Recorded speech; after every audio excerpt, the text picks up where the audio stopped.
Hello dreamers, and welcome to Haunted Sleep. This is the place where eerie tales and calming whispers meet, helping you drift into peaceful sleep with a touch of mystery. Before we begin tonight's story, I'd love to know, where in the world are you listening from? Leave a comment below and let me know. And if you're enjoying these nightly journeys, don't forget to like, subscribe, and tap the bell, so you never miss a night of chilling calm. Now, close your eyes, get comfortable, and let's drift into the unknown together.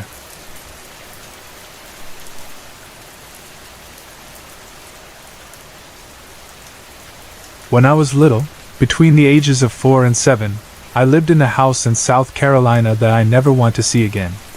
It seemed like an ordinary home, but the experiences I had there were anything but normal. I wasn't the only one who saw things. My mother did too, even if she won't admit it to anyone outside of our family. At the time, I was too young to ask if anyone else in the neighborhood had similar experiences, but what I saw has stayed with me ever since.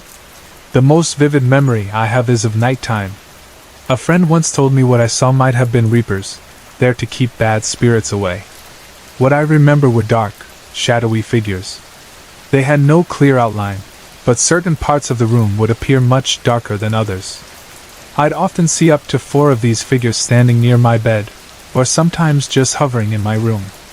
I'd hide under my covers, terrified, especially when my mom didn't leave the light on for me. The light was my only comfort. They never appeared when it was on. My mom had her own encounters. She told me about seeing a figure standing in her doorway or watching things crawl down the walls. Even though we both experienced these things, we rarely spoke about them back then. Another memory from that house still gives me chills. Every time I walked by the bathroom, I'd catch a glimpse out of the corner of my eye of someone sitting on the toilet, smiling at me. It sounds ridiculous, but it felt deeply unsettling. The hallway itself was just as eerie. Every time I walked down it, I'd hear my name being called faintly, as if from the back of my mind. To this day, I can't remember if the voice was male or female. Things didn't stop at night either. Our backyard was massive, but once the sun went down, I'd see dark shapes moving along the back fence. Sometimes, I'd hear 2 or 3 voices calling my name, beckoning me to come outside. One of the strangest things that happened in that house was something I brought on myself. As a child, I wanted to get out of school and remembered my babysitter once talking about voodoo dolls. Inspired, I made my own. Using a pipe cleaner, I wrapped a strand of my hair around it and dotted it with red marker, asking for chicken pox so I wouldn't have to go to school. 3 days later, I broke out in chicken pox. No one around me had it, so I couldn't have caught it from anyone. To this day, I'm not sure if it was a spirit granting my wish or if I had some kind of power I didn't understand. All the strange occurrences stopped when my sister was born. That, however, brought its own unnerving moments. My mom told me that when my sister was just a baby, she would stand in her crib, staring silently at my mom without moving. Years later, when we moved to Vegas and lived on an old military base, the paranormal experiences started again. My brother complained about being choked in his bedroom one night. He said he felt a weight on his bed, and then his throat was squeezed. Around the same time, my computer began acting strangely.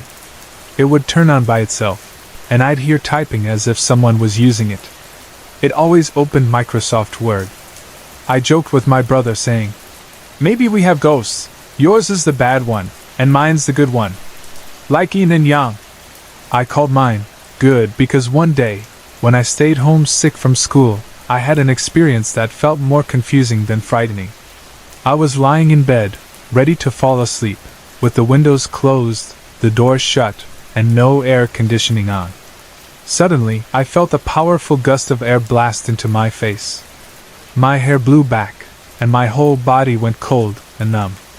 My ears popped, and when I opened my eyes, I looked around the room, terrified. The sensation left me tingling, like when your limbs fall asleep and wake back up. Just as I tried to calm myself and drift off again, it happened a second time. My computer turned on again, and I could hear it whirring as if someone were using it. Frustrated and tired, I said aloud, "Let me sleep, for crying out loud!" After that, it stopped, and I finally got some rest. Even now, I'm unsure of what that was. Was it trying to possess me, or was it trying to communicate? The coldness and the gusts of wind were so intense, yet I never felt unsafe in that room. In fact, I often felt strangely comforted there, even when I heard voices calling my name. Instead of being afraid, their calls made me smile. Looking back, I still don't fully understand those experiences. But they've stayed with me, shaping my sense of the unknown and leaving me with more questions than answers.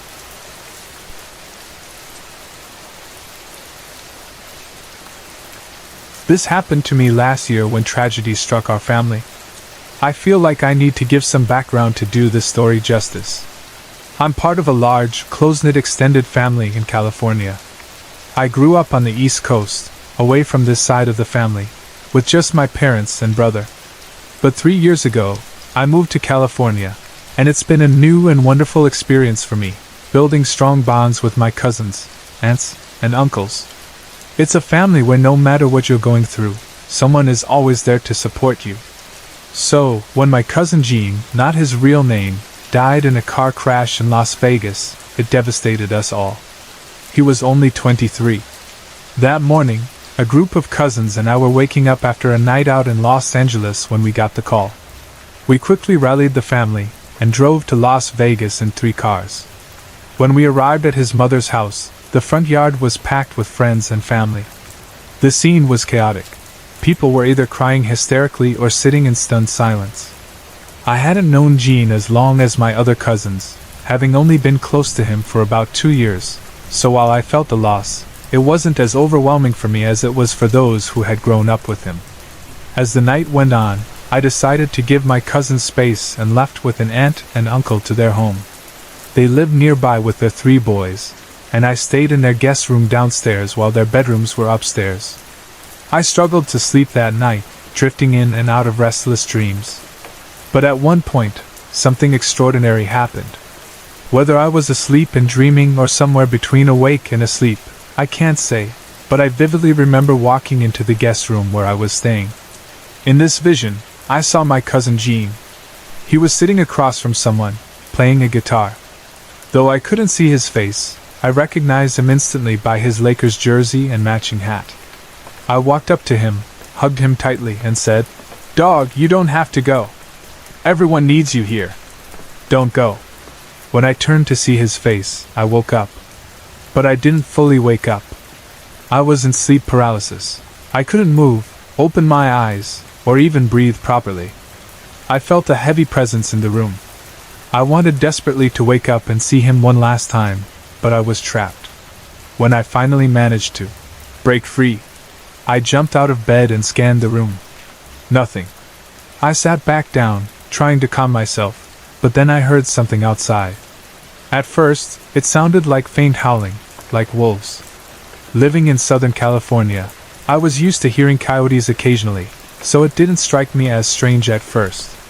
But as I listened more closely, it began to sound different, less like howls and more like children crying. I thought it might be my little cousins, so I crept upstairs to check on them. Their bedroom doors were open, and they were fast asleep. Confused, I went to the kitchen for a drink, still hearing the sound faintly in the background.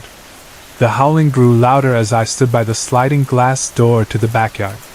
Looking outside, all I could see was the faint glow of a streetlight beyond the brick fence, and the light fog that hovered around it. The sound continued, eerie and unsettling, but I couldn't see anything. Then, as suddenly as it began, the howling started to fade, not abruptly, like an animal might stop, but slowly, almost deliberately, until it was gone. Still shaken, I returned to the guest room.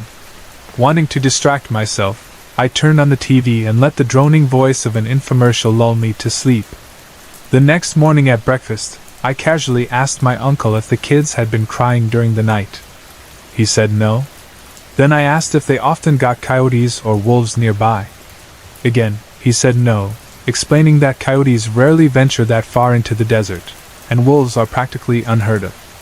As he said this, the hair on the back of his neck stood up, and so did mine.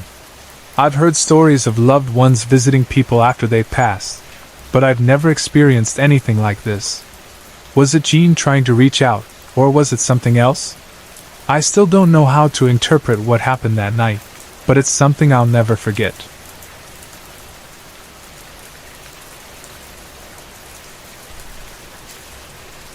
This happened to me when I was about 5 or 6 years old, and it remains one of the most vivid paranormal experiences I've ever had. I'm now 20, but I remember the event as clearly as if it happened yesterday. Some people might doubt a child's ability to recall such things, but I've always had an exceptionally sharp memory, even from as far back as when I was 3 years old.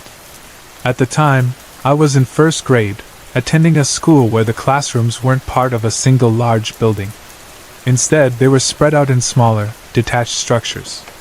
Each building housed 1 or 2 classrooms, sometimes with a shared bathroom in the middle. The music building, where this event occurred, was small, just 1 classroom with no bathroom and only 1 door in and out. This detail is important, as you'll see later. That day, my class had just entered the music room and sat down in a semicircle on the floor. The teacher sat in a chair in front of us, singing a song. I was seated at the far end of the semicircle, farthest from the door, giving me a clear view of it. The teacher's desk was pushed against the wall near the door, with a large chair next to it. When we entered the room, the chair was empty. About halfway through the lesson, something caught my eye. I looked toward the chair, and to my surprise there was a woman sitting in it. She didn't seem out of place at first. She looked entirely normal, solid and tangible, like any other adult. She had light brown hair that looked like it had been braided the day before, loose, even waves that framed her face.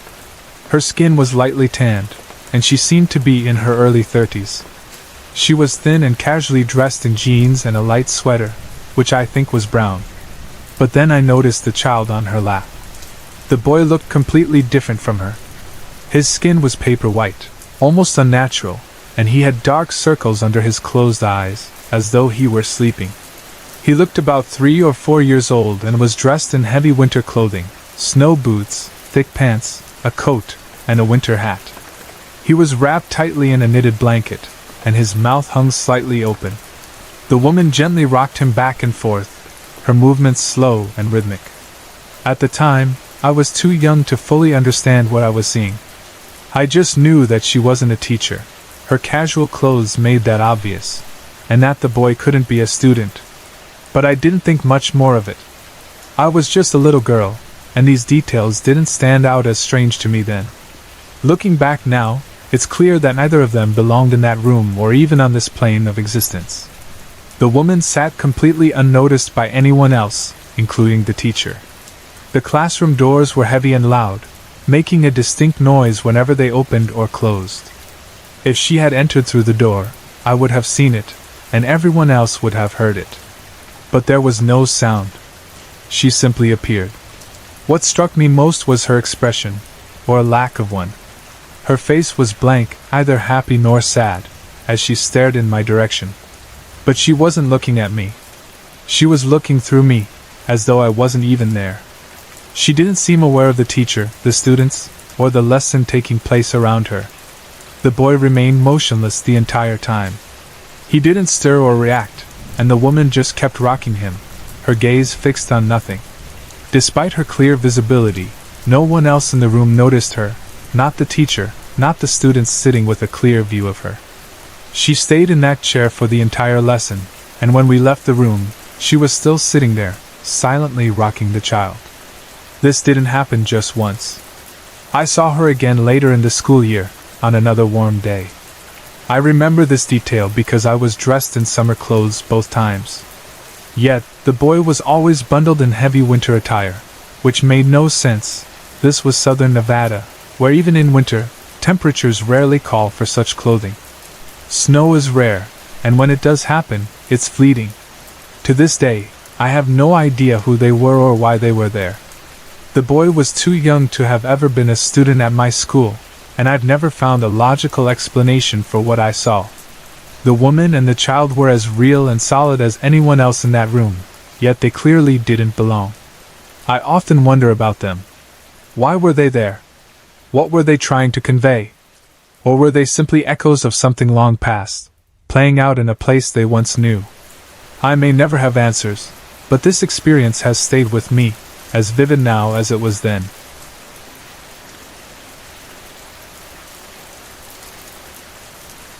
This story is a bit complicated to tell, but I'll do my best to explain it. To start, I should mention that I've had recurring dreams about a guardian spirit throughout my life. In these dreams, he would guide me through challenges, give me strength, or explain things I couldn't understand while I was awake. These dreams became a constant when I lived in a particular house, a mobile home where I later learned someone had died. For 7 years, I lived away from my childhood home, where I reside now. During that time, my family rented a mobile home from a woman who told us her mother had passed away there. She described her mother as a kind, petite old woman who had been suffering from emphysema. She explained that her mother had died peacefully, surrounded by family. With that reassurance, my family didn't see any issue with moving in. By the time I was 17, I was living there with my best friend, while my mom and brother lived in another house on the same property. At first, the experiences I had in the house were gentle and unthreatening: light footsteps in the hall, the occasional flicker of lights turning on during the night. I knew it was the old woman's spirit, but she never felt harmful or frightening. Then things began to change. My friend worked nights, leaving me alone most evenings. My bedroom was close to the front door, and since I didn't have curtains, I covered my window with posters to block anyone from seeing in, or me from seeing out. It started with strange dreams. In these dreams, my guardian spirit would be on the roof of the house, on his hands and knees, knocking as if the roof were a door. He'd say things like, "That's not me on the porch," or, "Don't open the door." These dreams only lasted a few seconds, but every time, I'd wake up to loud noises outside, the sound of heavy footsteps stomping on the front porch, or something running and leaping onto it from the ground.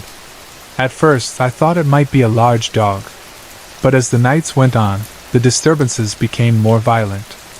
The stomping or running was followed by loud bangs on the front door, or the doorknob rattling as if someone was trying to force it open. It was terrifying.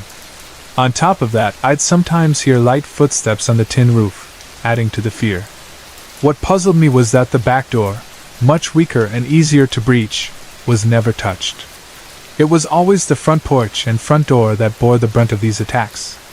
Nearly every night, my guardian spirit would return in my dreams to warn me, "That's not me," or, "Don't open the door." When my friend was home, he sometimes slept through the commotion, but occasionally, he'd wake up and ask what was happening. I'd whisper something like, "I don't know, but please don't open the door," or, "Stay in my room tonight because I'm scared."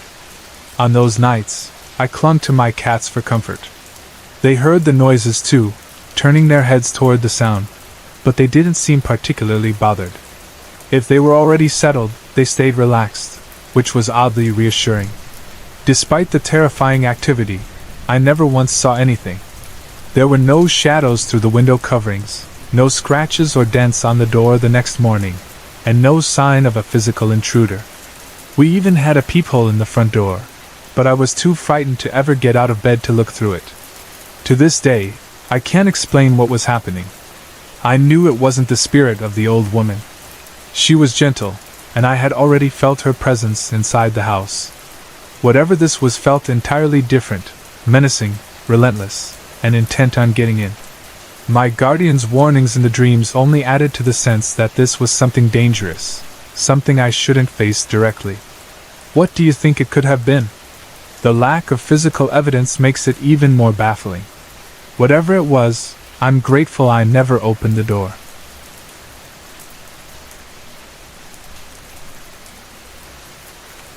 This happened when I was about 5 or 6 months pregnant with my son, living in a small trailer park with my husband, Brandon. It was right before we got married, in a tiny town with a population of less than 2,000. In a place like that, everyone knows everyone, and when someone passes away, it's common knowledge. Nobody had died in our trailer, and I'm certain we would have known if there had been a death there. One cloudy afternoon, somewhere between noon and 2 p.m., Brandon and I were sitting on the porch steps, enjoying the cool, overcast weather. We both love rainy days, so we were outside, waiting to see if the rain would start. Everything was calm and quiet until, for no apparent reason, Brandon and I both stopped talking and turned our heads at the same time toward our car. Our Hyundai Sonata was parked about 10 feet away. On the windshield, we saw them, 3 people. It wasn't like they were standing in front of the car. Instead, their images were reflected in the glass, as though they were right there, staring directly at the windshield. The figures looked solid but slightly misty, probably because windshields don't make perfect mirrors. There was nobody actually standing near the car, yet their images were there, perfectly visible, as though painted on the glass like a decal. The people didn't move. They stood frozen, their faces serious but with an air of boredom, as if they'd been waiting a long time. The first figure was an elderly man, very heavy-set and bald. He reminded me of ex-President Taft, dressed in a formal suit that looked slightly too tight around the collar. His double chin pushed out uncomfortably, as though the suit had been fitted years ago when he was thinner. He appeared to be about 70 years old. The second figure was a woman in a bright red dress or tank top made of a silky material. The red was vivid, the only color that stood out against the otherwise muted tones. The dress didn't fit her properly, it was too loose. She was thin, with stringy, limp brown hair that hung down to her chest. Her face was angular, and she had visible scars on her cheeks, the kind that made me think she might have struggled with meth addiction in the past.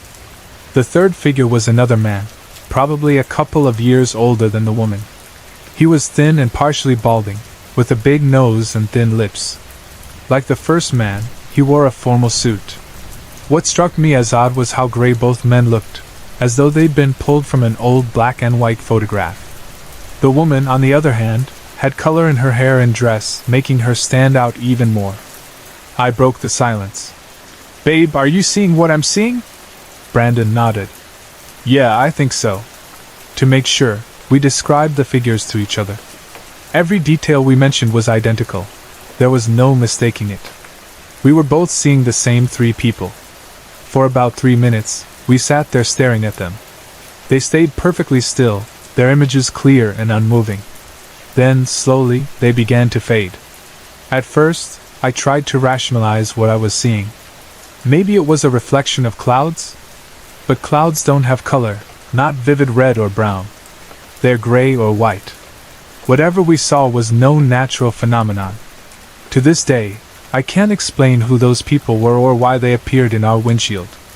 They didn't seem threatening, just out of place, like fragments of another time or reality momentarily overlapping with ours.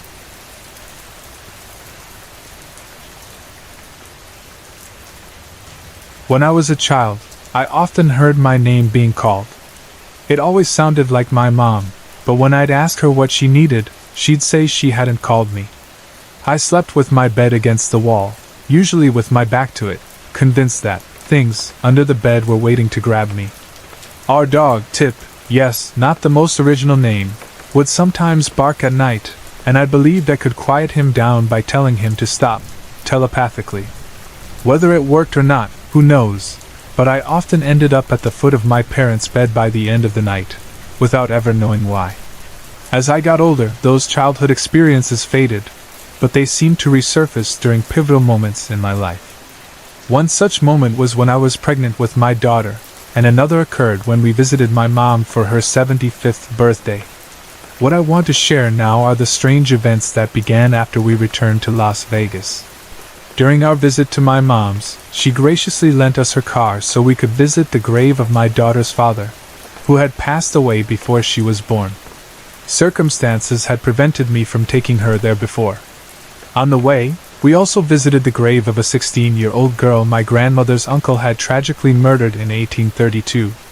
I don't know why, but I've always felt compelled to visit her grave and apologize on behalf of my family. It's well known that she haunts the cemetery, but that didn't stop us. When we found her grave, my kids and I knelt there, paying our respects. My granddaughter Zoe then asked my daughter, "Can the little girl come home with us?" My daughter firmly replied, "No, Zoe. She has to stay here." But Zoe insisted. She says she wants to come home with me. Zoe was only 3 at the time, and we never spoken about this to her. How she knew about the girl is beyond me. I suspect the girl may have followed us home anyway, as you'll see from the events that followed. In June or July of that same year, my son Brandon and I had gone to Walmart, and were driving home around 8:30 p.m. As we navigated the winding streets of our neighborhood, a car started tailgating us. Feeling mischievous, I slowed down. Admit it, we've all done it.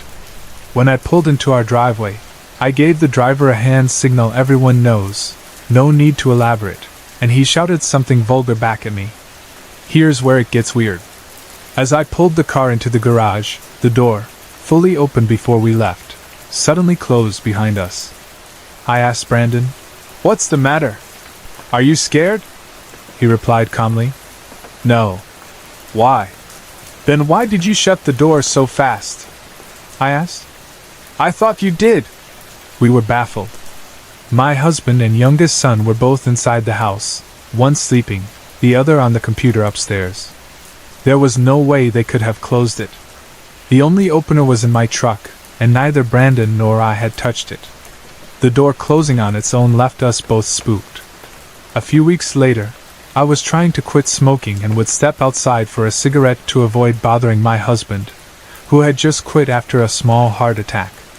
One evening, I unlocked the double French doors in our bedroom to step out, but they wouldn't budge.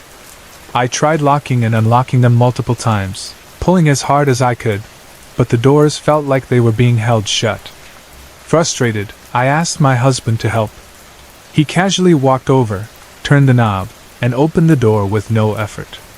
By mid-October, most of the strange occurrences had died down, but one morning brought an experience I'll never forget.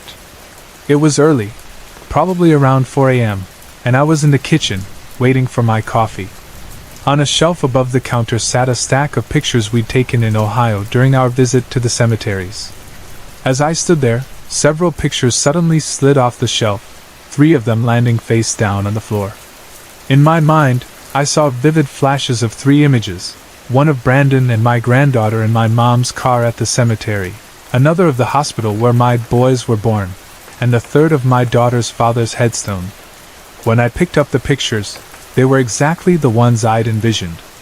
At the time, I thought it was a warning about Brandon, who was living on his own. But on Thanksgiving Day, I learned the truth. My mom had been hospitalized after nearly bleeding to death due to ulcers and a reaction to blood thinners. Looking back, the images made sense. Her car, the hospital, and his headstone were all connected. These experiences, while unsettling at times, have left me more curious than scared.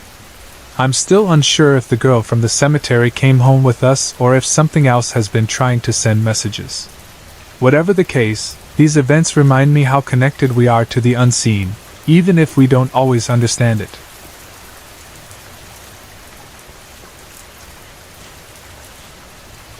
This story begins in 2008, shortly after a visit to Ohio in May of that year.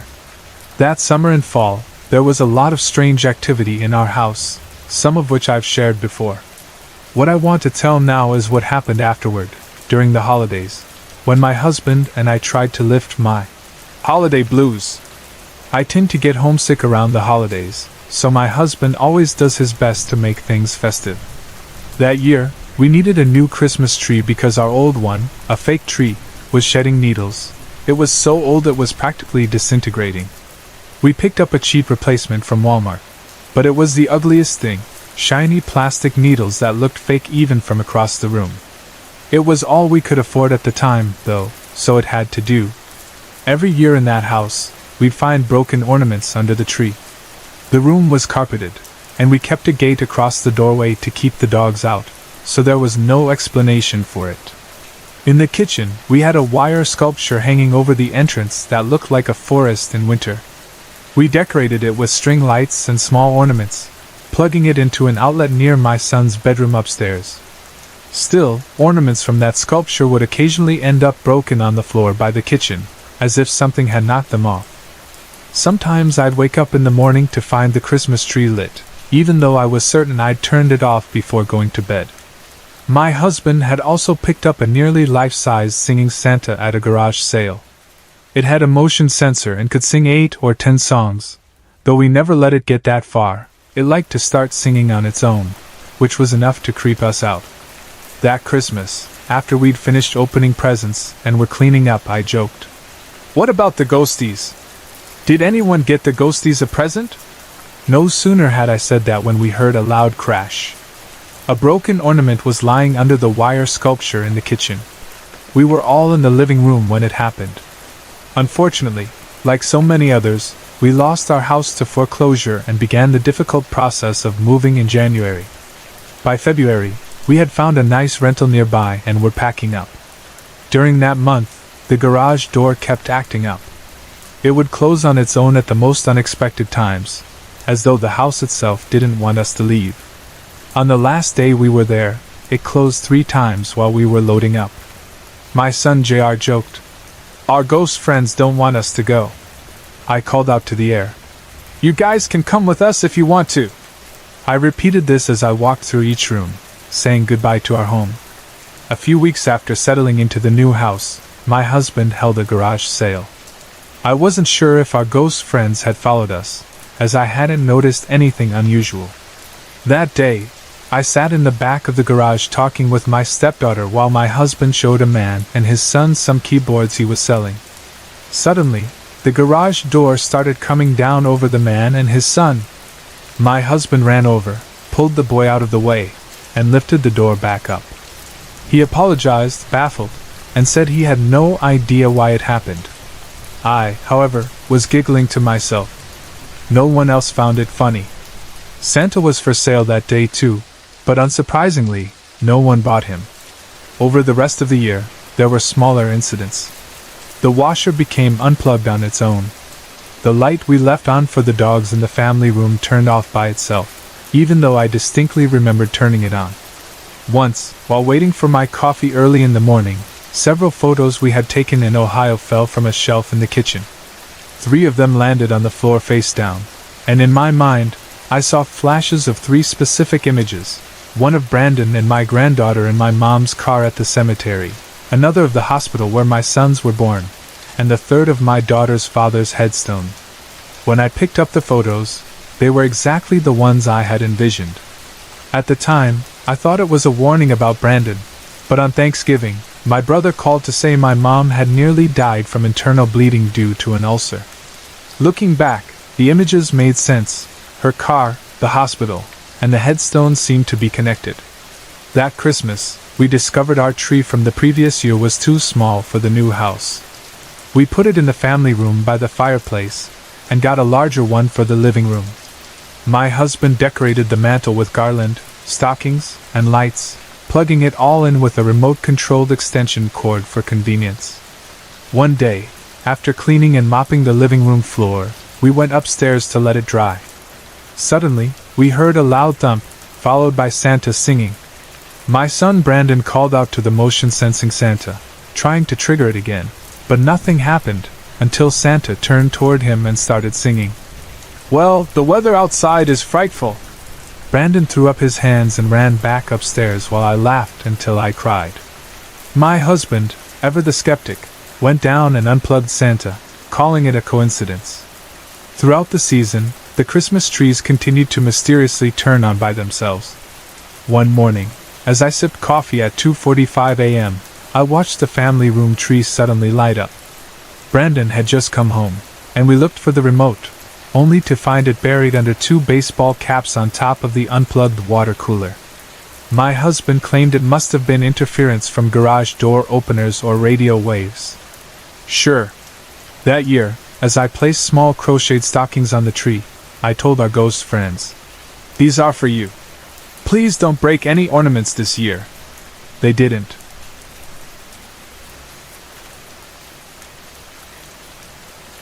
It was October 19, 2009, and the desert wind had been howling for the last 24 hours, a typical occurrence for this time of year in Las Vegas.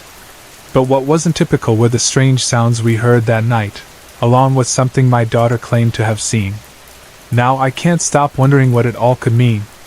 I'd love to hear any theories. It started late that evening. I was just drifting off to sleep when I suddenly heard a male voice whisper, "Hello?" right into my ear. The sound seemed to move, starting behind my ear and sweeping toward my face, like someone rushing past me in the dark. Startled, I sat up and looked toward the bedroom door. My son Brandon was standing there, looking uneasy. "Did you hear that?" he asked. "Hear what?" I replied. "Someone screaming," he said. "Or maybe a loud moan." Brandon explained that he had been downstairs in the kitchen with his brother JR when he heard it.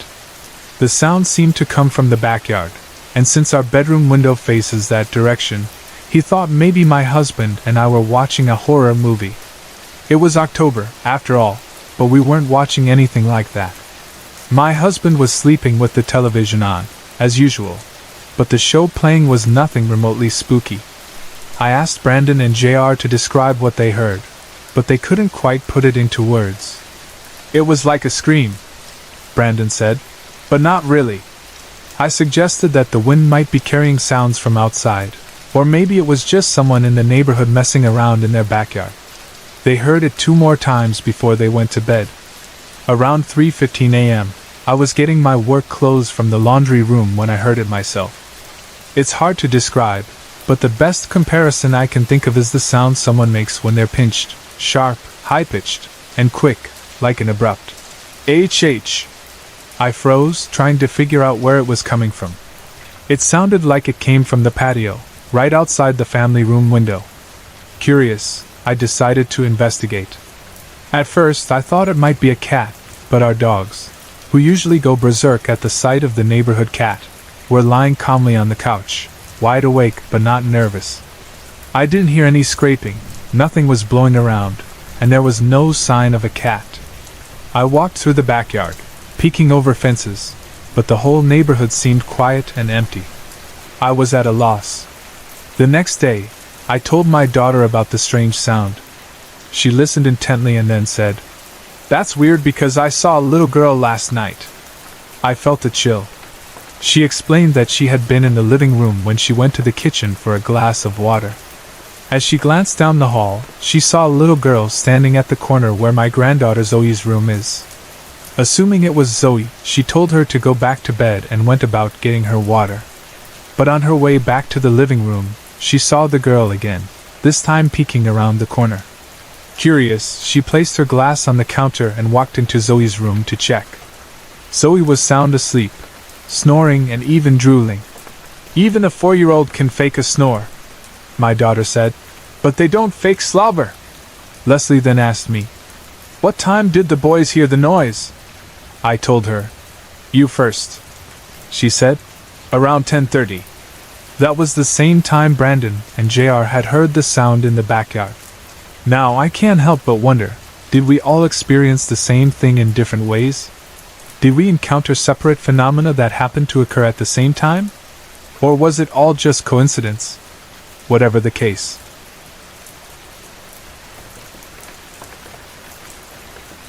When I moved to Vegas and lived in some old military housing on base, strange things started happening. My brother had been complaining about being choked in his sleep. He said he felt a heavy weight pressing down on him, pinning him to the bed and cutting off his air. At the same time, my computer began acting up. It would turn on by itself, and I'd hear the sound of typing before it opened Microsoft Word.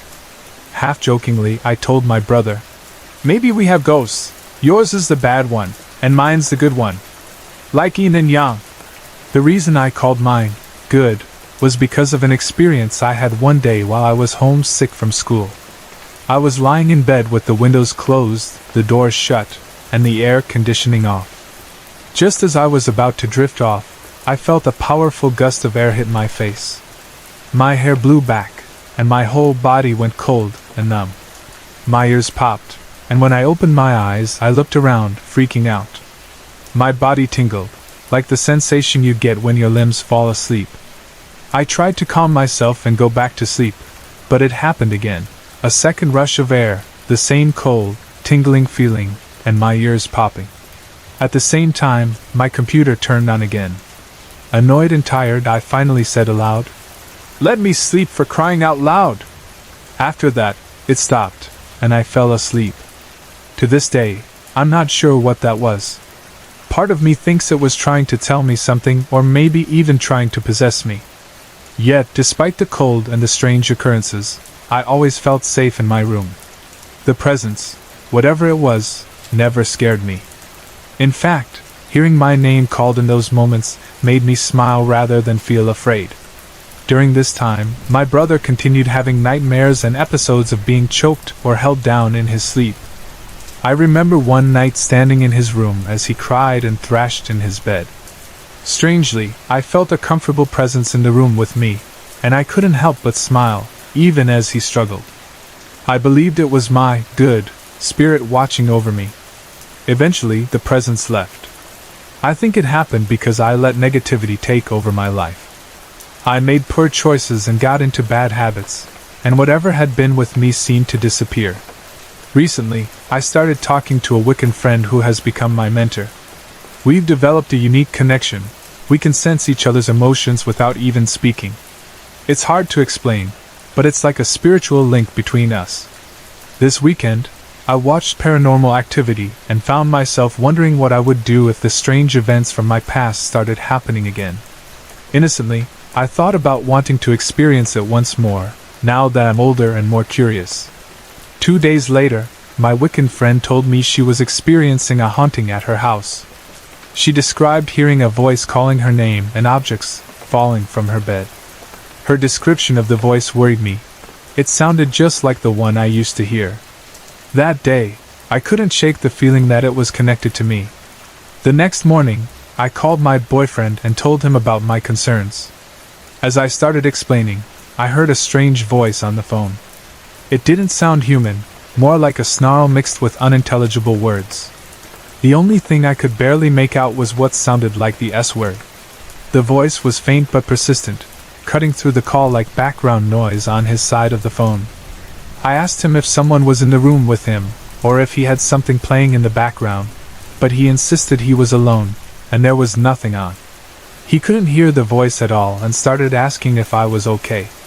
The voice would grow louder when he spoke and quieter when he stopped. Something about it made me feel deeply unsettled, and I started crying. When I finally told him what was happening, the voice disappeared. Now I'm left wondering if the same entity or energy from my past has returned, and if it's affecting not just me, but those around me. I want to spend the night at my Wiccan friend's house to see if the activity has anything to do with me. If it's the same thing, it seems to harm people around me but never me directly. Years ago, I promised myself that if this ever happened again, I would try to figure out what it was.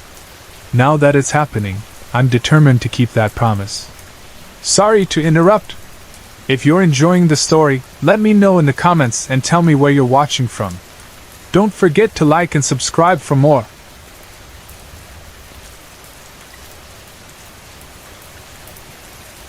My name is Leslie. I'm 27 years old, and I live in Las Vegas. My family moved here from Ohio when I was 10, my mom, stepdad, and 2 little brothers. The experience I'm about to share happened shortly after I turned 13, and it's something I'll never forget. For a little background, my biological father, John Leslie, passed away on September 7, 1982. I was born just a few weeks later, on September 27, so I never got to meet him. Growing up, all I ever heard was how much I looked and acted like him. It was a Saturday night, and I was feeling unusually tired, so I decided to go to bed early. I followed my usual routine, brushed my teeth, grabbed a drink of water, and flopped into bed. For some reason, I always looked at the clock before going to sleep. It was 10:52 p.m. I closed my eyes and began to drift off, but a few minutes later, I heard someone enter my room. I assumed it was my mom checking on me. I wasn't exactly a model kid at the time, so I figured she was making sure I hadn't snuck out or gotten into trouble. But when I turned to look, it wasn't my mom. It was a man I'd never seen before in my life, closing the door behind him. He had dark, medium-length hair, a black Harley-Davidson t-shirt, dirty blue jeans, and black boots. Strangely, I wasn't scared. In fact, I felt calm, almost happy, to see him, though I couldn't explain why. He walked over to my bed and sat on the edge, just looking at me for what felt like a long time. Then he gently stroked my cheek with the back of his fingers. His voice was calm and warm as he spoke. "You should be more respectful to your mom," he said. "She's having a hard time with you." He paused, then added, "I love you very much. And I want you to tell your mom that I love her too and miss her more than she could ever know." At the time, I had no idea what he meant. But it didn't matter. I was so comfortable and at peace that I couldn't move or even respond. It felt like hours passed as he sat there, stroking my face, and we just stared at each other. Then he leaned in, kissed my forehead, and said, "Good night, Petey." The name, Petey, jolted me. My mom used to call me that when I was little. As soon as he closed the door behind him, I sat straight up in bed, wide-eyed. That's when I noticed the clock. It still read 10:52 p.m. Even more strange, the side of my face where he had stroked me wasn't warm, as it should have been. Instead, it was ice cold, like I'd been holding an ice pack against it for too long. Freaked out, I went into the kitchen, grabbed one of my mom's cigarettes, and started scrubbing the grout and tile with a toothbrush and bleach, anything to keep myself distracted. I was crying the whole time, trying to make sense of what had just happened. When my mom woke up around 3 a.m., I told her everything. By the time I finished, she was in tears too. She said, "That man who came to see you was your father." I didn't believe her at first, so she went to her closet and pulled out an old Bible with a zippered cover. Inside were pictures of a man I'd never seen before, a man who looked exactly like the one who had been in my room. "That's your dad," she said. "He came to visit you. Don't be scared.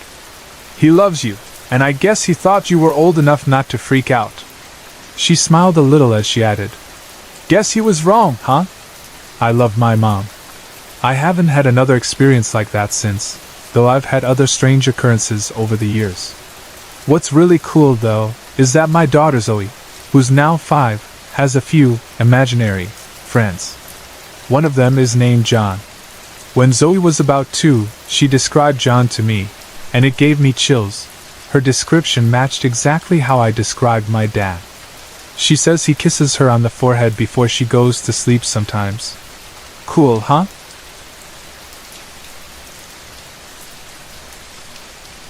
I'm a serious 17-year-old, so please don't dismiss what I'm about to share just because of my age.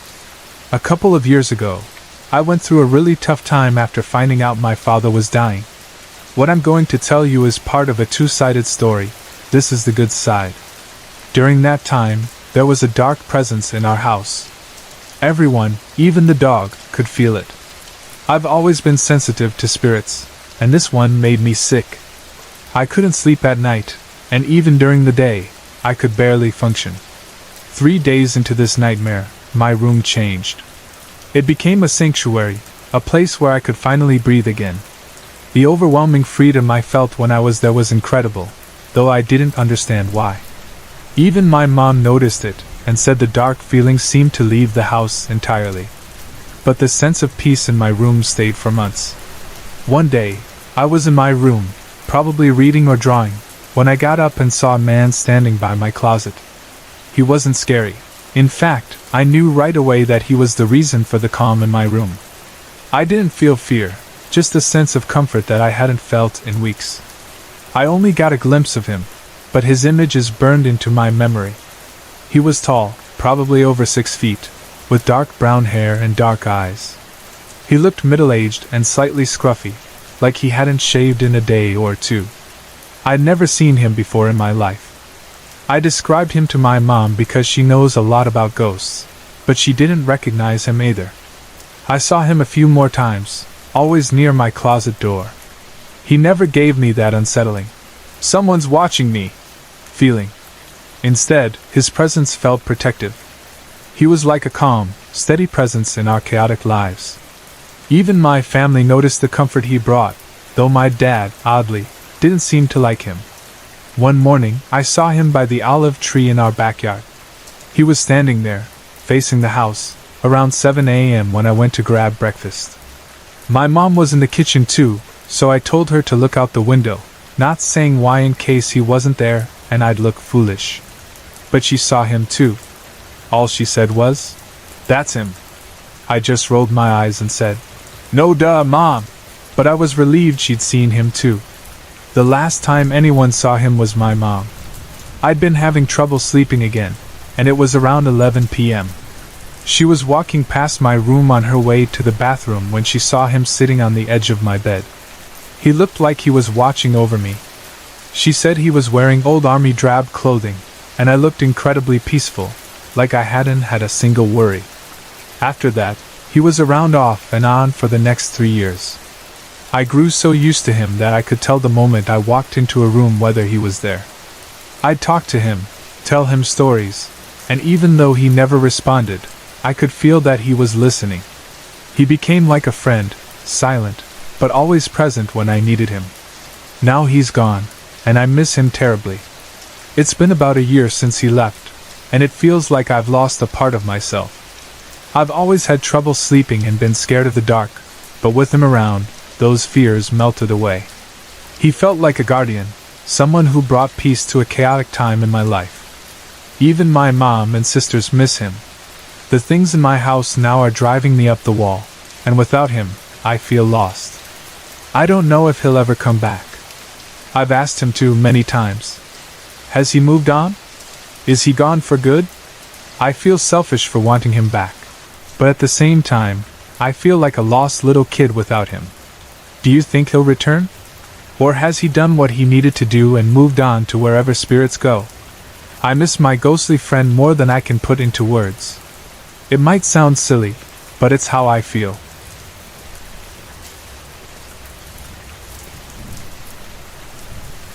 I'm not exactly sure when I started smelling ghosts, but I do remember noticing strange scents as a kid.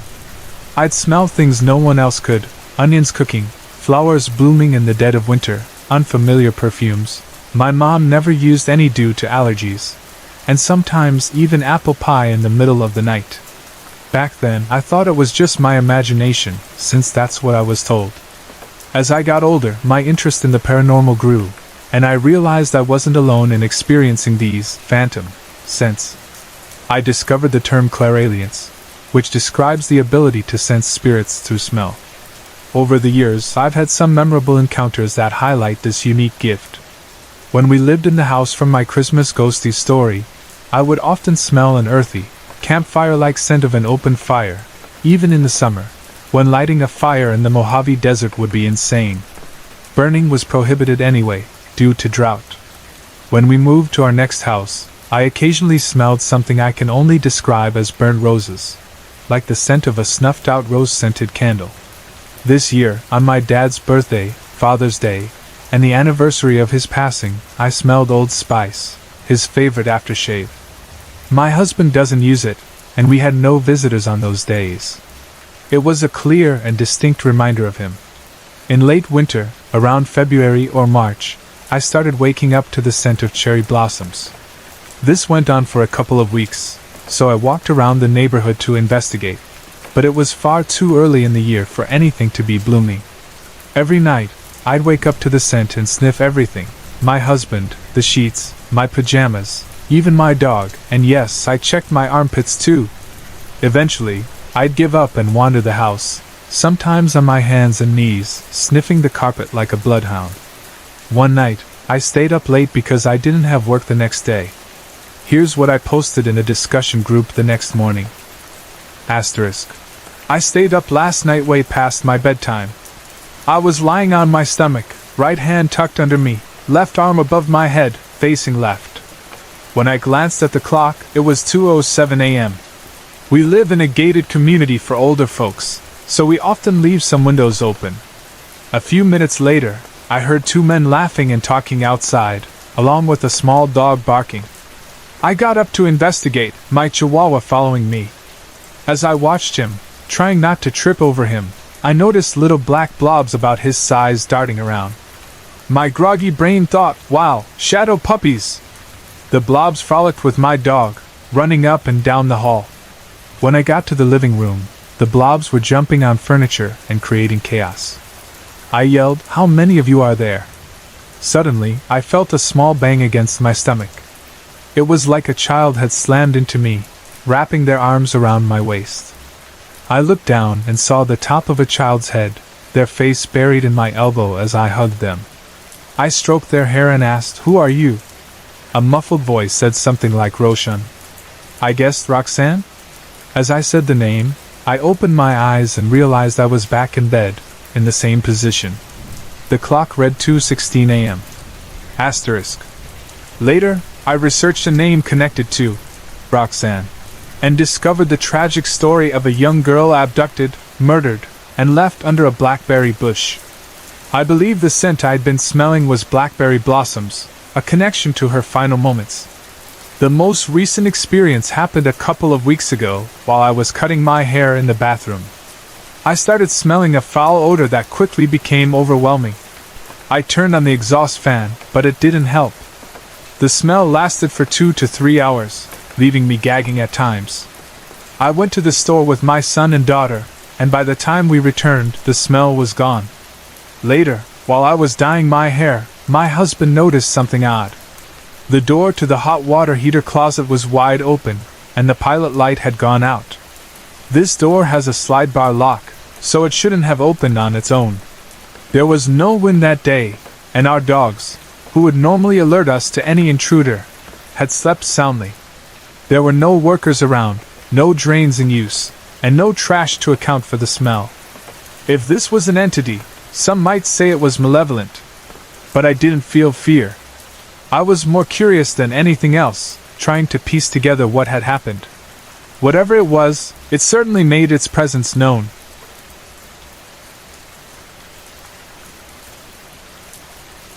Throughout my life, every house I've lived in has been haunted in some way, even the one I live in now.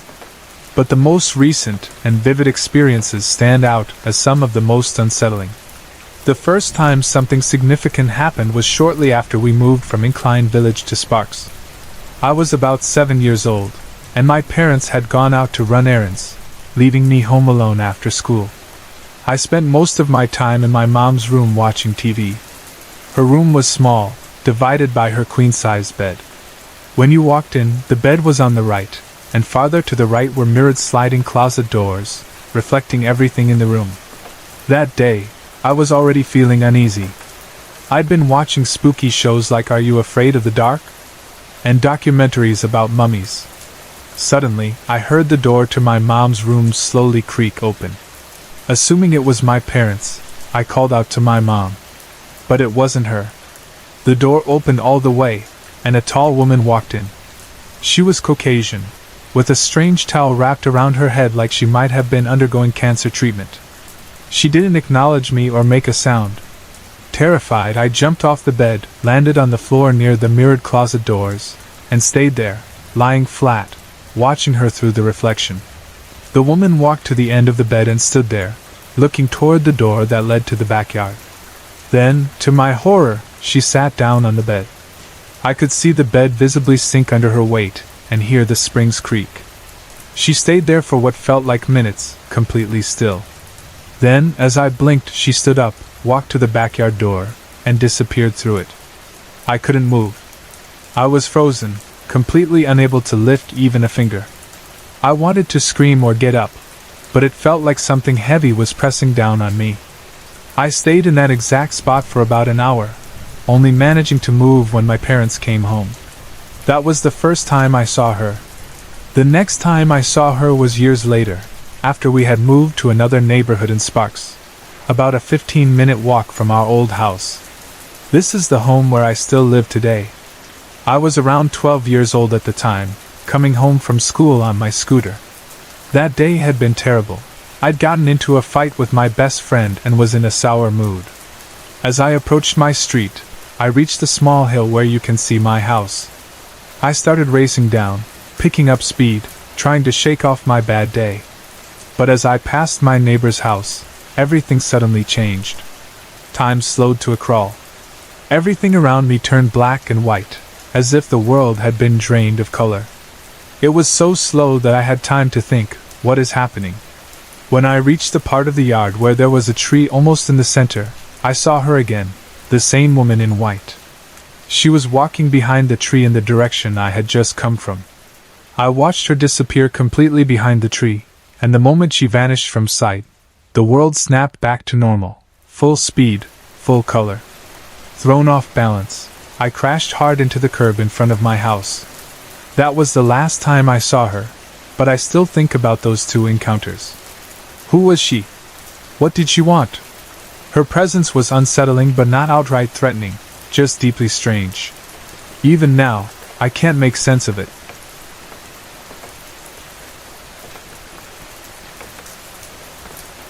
I lost my fiancé on July 9, 2010.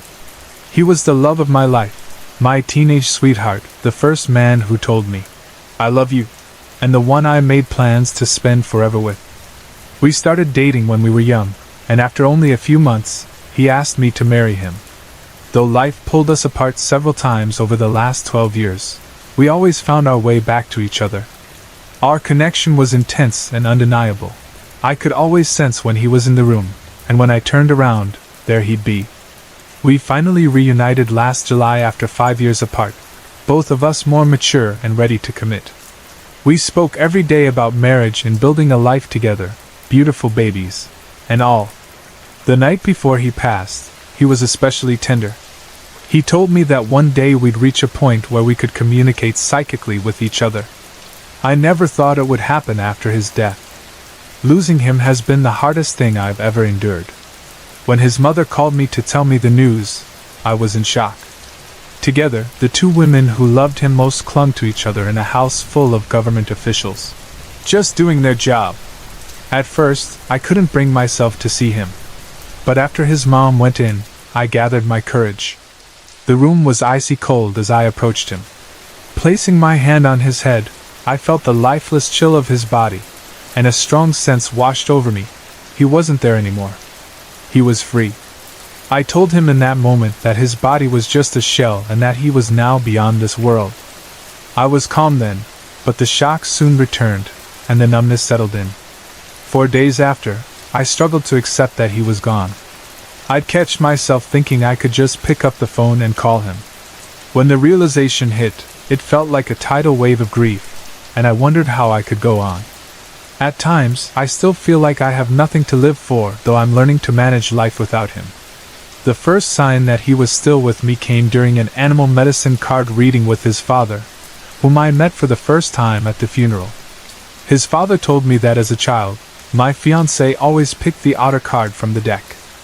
I shuffled the 72 cards thoroughly, feeling a tingle in my fingertips as I laid them out. Of course, I picked the otter card. The second sign came during meditation. As tears streamed down my face, I felt his fingertips brush my skin, and his familiar scent filled the air, as though he were right there beside me. Since then, I've smelled his scent often, a comforting reminder of his presence. Then came the dreams and visions. One night, I woke up to hear faint beeping and cracking sounds in my room, like a machine. There was an electric charge in the air, like tiny currents running all around me. At the foot of my bed stood my fiancé. I couldn't see his features, just his silhouette, but I knew it was him. He stood perfectly still in the same pose as a photo of him that sits by my bed, but he looked as he did when he passed, filled out and older. I desperately tried to reach out to him, but each time I did, my spirit seemed to leave my body before snapping back. At one point, I fully left my body, only to feel myself being pulled toward the closet by an unseen force. Terrified, I forced myself back to my body, waking up gasping for air with my heart pounding. Some of the visions have been scary, but not all. I often see vibrant blue flashes of light, sometimes with a white center. They're unlike the white flashes I've seen since childhood. These blue flashes, which started after his passing, can be as large as 3 feet in diameter and linger for moments at a time. In my bedroom, I'll feel his energy moving rapidly around me. When I acknowledge it, the energy slows, almost as though he's excited to know I can sense him. I'll ask him to calm down, and it settles into one spot. It feels like he's trying so hard to communicate, like an eager child or puppy. The most comforting signs are the smaller ones. I feel his presence at work and in quiet moments. I believe he's learning and healing on the other side, guided by a stern teacher who watches over him. He's resting from the struggles of his life, and I feel he's happy now, waiting for me to join him one day. But some days are unbearable. I miss him so much that it feels like I could explode from the ache of not being with him. I know this life is just a small drop in the ocean of eternity, but right now, my drop feels like a rushing river with no outlet.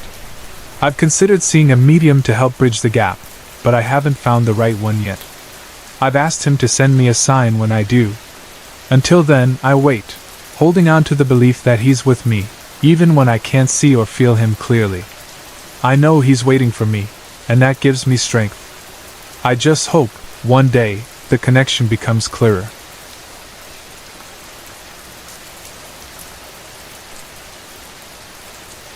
Last summer, my family and I moved into a new house. From the very beginning, I felt like someone was watching me. We're not the first people to live here, probably the second or third family, but I didn't think much of it at first. I'm 13 years old, and while strange little things have happened to me throughout my life, I never considered them paranormal.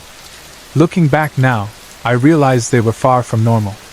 On my 13th birthday last September, a few months after moving in, my friends and I decided to try a Ouija board.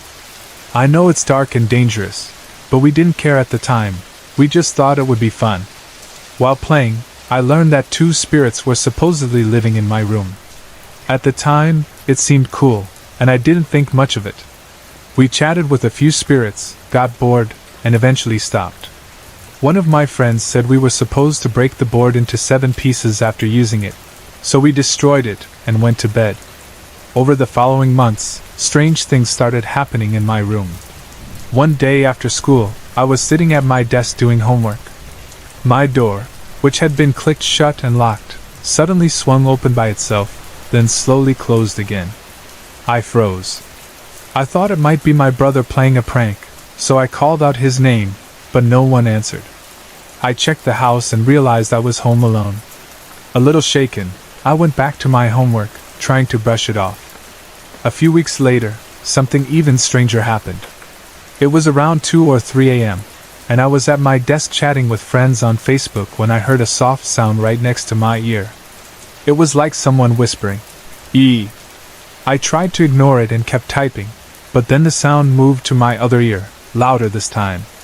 I looked up, and the sound grew even louder as if it were moving upward, toward the ceiling.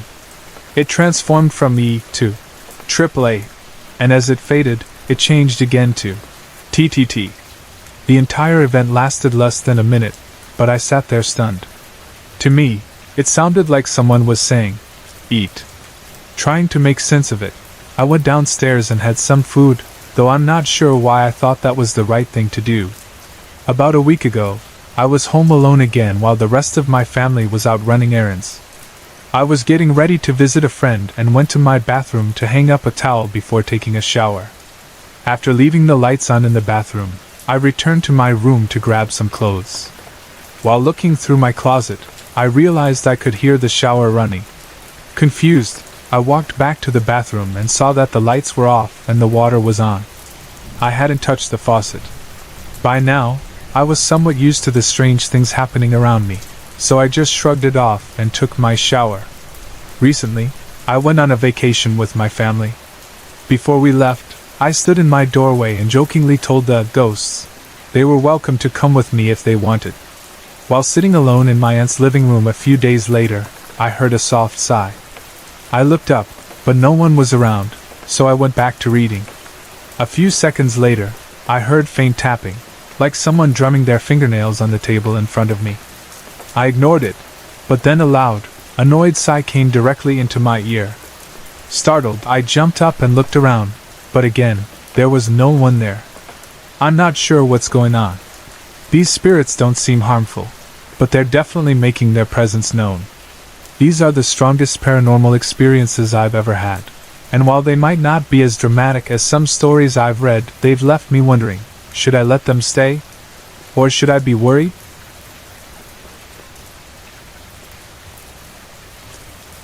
I lived in the same house from the time I was 2 until I was 17.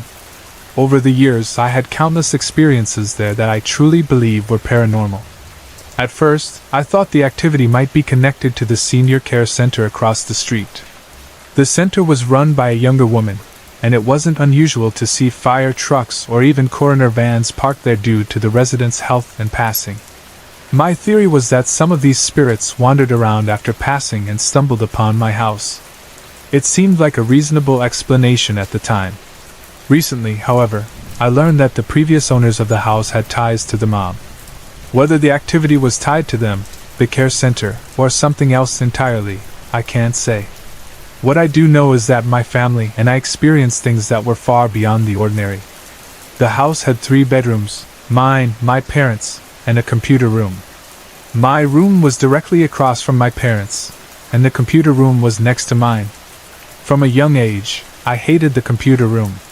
Something about it felt off, and I'd often run past it to avoid lingering in its presence. When I was about 10, I started hearing typing in the computer room late at night. My parents would already be in bed, but I'd creep out of my room to check, thinking maybe one of them had gotten up. The room would always be empty and dark. The moment I stood in the doorway, the typing would stop, only to start up again once I returned to my room. At first, I tried to rationalize it. One time, I heard my dad turning the pages of a newspaper in his room and thought maybe that was the source of the sound. But when I heard the typing while my dad was out of town, that explanation fell apart. As I grew older, I started spending more time in the computer room, like any teenager glued to the internet. One afternoon, while I was reading something online, I saw a shadow out of the corner of my eye. A tall man wearing a top hat walked past the room and disappeared into my bedroom. At that point, I'd never seen anything paranormal, and it terrified me. There was no noticeable change in temperature or any particular energy, but I know what I saw. That wasn't my only experience in the computer room. One night, while reading scary stories online, I felt a cold touch on the back of my neck. My heart raced as I spun around, but no one was there. The touch wasn't freezing or painful, but it was distinctly cooler than human skin. That was the first and only time I physically felt anything paranormal, and it was the last time I read scary stories in that room at night.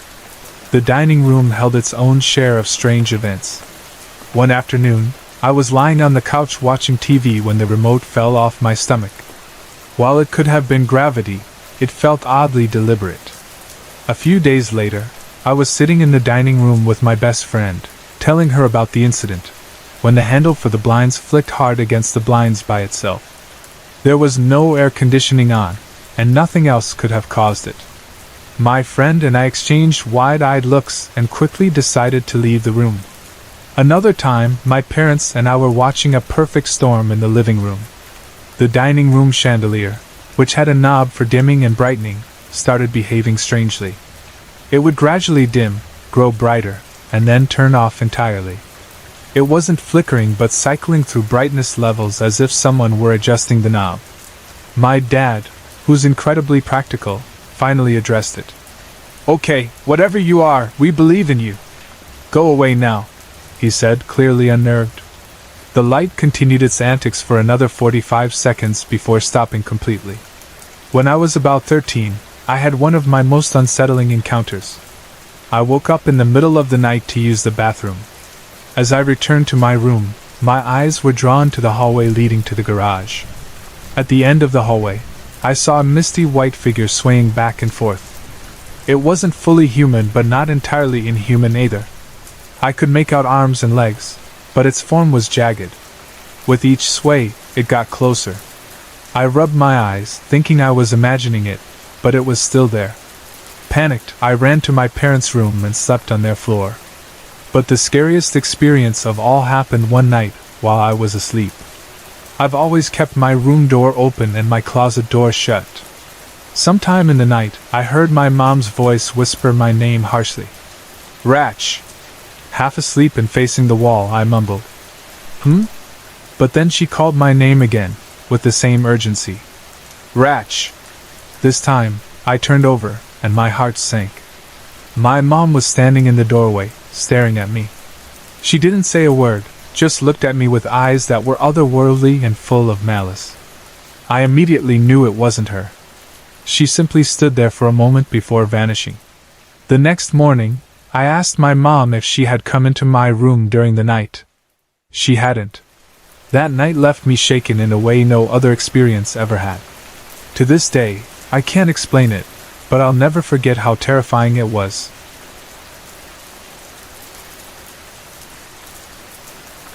This is my first ghost story entry, and I'm so excited to share it. I haven't had many experiences, but the ones I've had were, in my opinion, fascinating. This took place about 10 or 12 years ago. I'm not entirely sure. It was sometime between 1999 and 2002, back when I was still in high school. I lived with my family, my mom, dad, younger brother, and 2 baby sisters. Our house was small, just 1 story with 4 bedrooms. Well, technically 3, since my room had been converted from the garage. My dad is a carpenter. Back then, I was a typical teenager, more interested in hanging out with friends than anything else. I didn't give much thought to the paranormal and didn't particularly believe in it. The first odd occurrences were things my mom told me about. Knickknacks would fall off shelves, even ones pushed to the back. Doors would shut on their own, and the TV would turn on and off by itself. I just shrugged it off, giving my mom an "Oh, really?" kind of response. Ghosts? I wasn't convinced. Then one night, I stayed home by myself. My parents had gone to California to visit my grandparents, taking my siblings with them. I stayed back because I liked having the house to myself. As a side note, that night we got robbed. My dad, being a carpenter, had a shed full of tools in the backyard. When my family came home the next day, everything was gone. The thought of someone sneaking around outside while I was inside the house alone creeps me out even more than the events I'm about to describe. That night, I decided to sleep on the couch in the living room so I could watch TV. I never sleep without the TV on. Plus, the living room had air conditioning, unlike my converted garage room, and it was a hot Vegas night. I was just dozing off when I heard my brother's bedroom door creak open. The sound was unnerving, a long, slow creak, followed by the door gently closing as if someone was trying not to make noise. I froze for a moment, but I convinced myself it was just the air kicking on and went back to sleep. In the middle of the night, I woke up to find the TV off. I panicked, fumbling for the remote to turn it back on. I'm terrified of the dark and also claustrophobic, so complete darkness feels suffocating to me. Once the TV was back on, I managed to fall asleep again. The next morning, I woke up around 7 to the sound of voices and shuffling in the hallway. Relieved, I assumed my family was back and that my dad, who hates leaving the TV on, had turned it off. Feeling safe, I went back to sleep. When I woke up again at 11, the house was silent. Confused, I checked around and realized my family hadn't come home yet. That was when I started to believe something unusual was happening. On another night, I was sleeping in my little sister's bed. I seemed to sleep everywhere except my own room. When I sat up, frustrated about getting comfortable. As I adjusted myself, I heard a little girl gasp right in my face. It was so close that I could almost imagine her face there. Another time, I was in the same room with my brother, who was sleeping in the other bed. We were joking around before falling asleep when we both heard a strange sound. It was like an old man breathing heavily, passing over us and fading away. These strange happenings continued for about 2 weeks. Then, on the final night, something remarkable happened. That night, I was sleeping in my brother's room while he slept on a mattress on the floor. My mom and middle sister were in the bed where I'd heard the little girl's gasp, and my baby sister was in her own bed in the same room. My mom and sister were talking quietly before settling down to sleep. Suddenly, my mom heard a soft, high-pitched moaning, almost like singing, right in her ear. Thinking it was my sister, she didn't react until my sister whispered, "Mommy, did you hear that?" Terrified, my mom opened her eyes but could barely bring herself to move.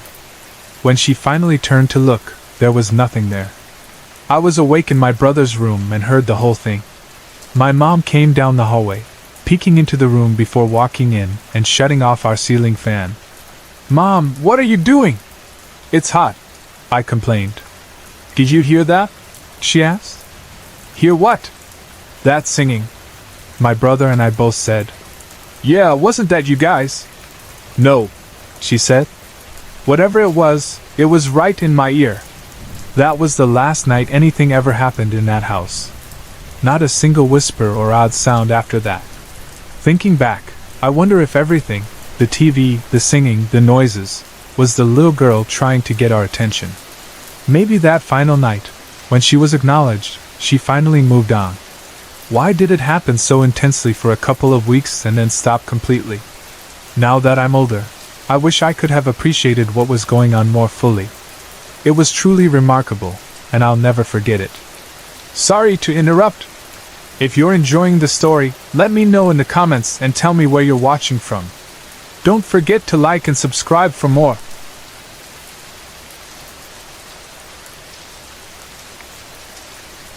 Some years ago, my children and I visited the gravesite of a young girl who had been tragically murdered by my fraternal grandmother's uncle in 1832. I had always felt compelled to pay my respects to her, as I don't believe anyone in my family ever did.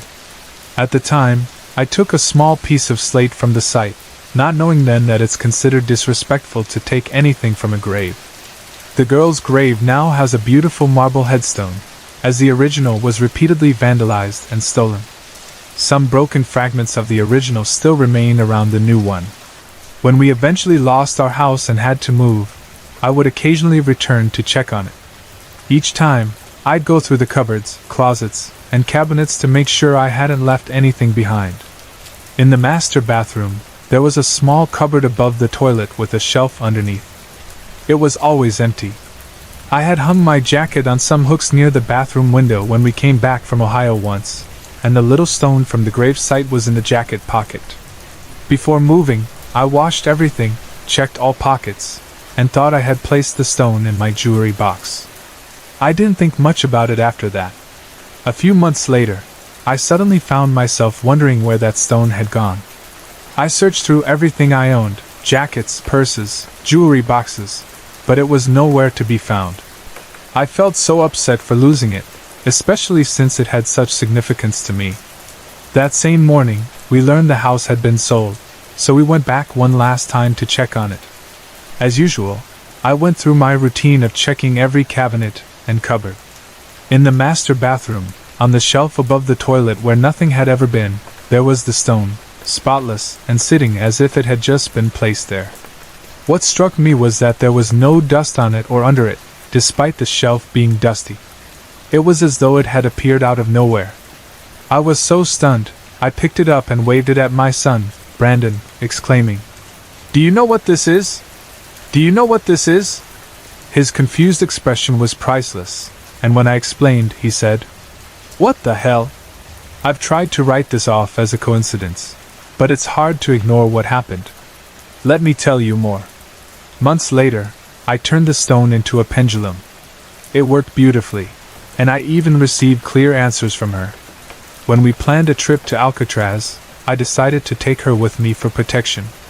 The night before, I told her my plan, and she hesitantly swung the pendulum in agreement.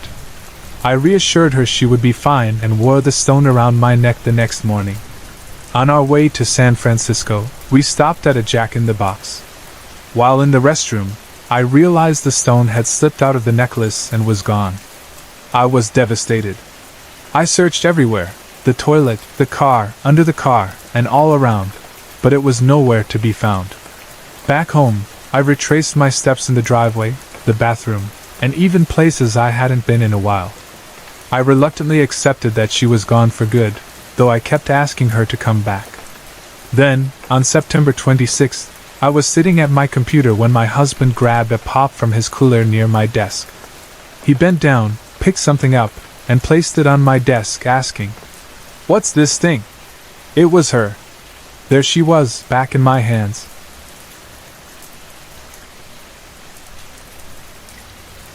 This happened back when I was in high school.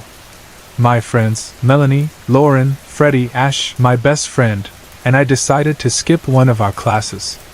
Across the street from the school, there was a daycare that always seemed empty, making it a popular spot for lazy teens like us. That day, we crossed the street and ended up hanging out at the back of the daycare. The building was tan stucco with large tinted windows you couldn't see into, and there wasn't a single car in the parking lot. The lights were off, and it looked completely deserted. I had my back to the windows, chatting with Melanie and Lauren, the twins, when suddenly, Melanie let out a playful scream and took a few steps back, laughing nervously. "Oh my gosh, there are faces in the window," she said. Lauren followed her gaze, adding, "EW, there are." I turned around, confused. At first, I couldn't see what they were talking about. But then I bent down for a closer look. That's when I saw them. There were faces in the window. At least 3 of them, pale and ghostly, pressed right up against the glass. Their hands were splayed on the window beside their heads, as though they were trying to peer out at us. It looked like they were on their knees, or maybe lying on their stomachs, considering how low they were. What unnerved me most was their eyes. They were wide open and darting around, shifting their focus from Lauren to me. The faces themselves looked identical, white, translucent, almost glowing. Their features reminded me of the robot faces from I, Robot, with visible outlines of their mouths, eyelashes, and those piercing eyes. Yet there was no color to their eyes or skin, just a faint, glowing transparency. We all stood frozen for a moment, staring at them. Their heads stayed completely still, but their eyes moved, following our every move. The faces never blinked, never looked away. It was as though they were locked on us. Finally, a wave of unease hit me, and I laughed nervously. "Let's get out of here," I said. The others agreed, and we left, still rattled but trying to brush it off as nothing. At the time, we thought it might just be other teens ditching class and hanging out inside the daycare. But now, thinking back on it, I'm not so sure. Here's why it still freaks me out. First, the building always looked abandoned. No cars in the parking lot, no signs of activity, ever. If it was locked, how could anyone have gotten inside? And even if it were other kids, why would they all have been in the exact same position, pressed against the glass like that? And why did they look so identical, glowing faintly through thick, tinted windows? The glass was so dark that it shouldn't have been possible to see through it that clearly. The more I think about it, the stranger it seems. They didn't move at all, except for their eyes, which darted around, watching us. Their stillness, their translucent appearance, and the way they glowed through the dark glass, it just doesn't add up.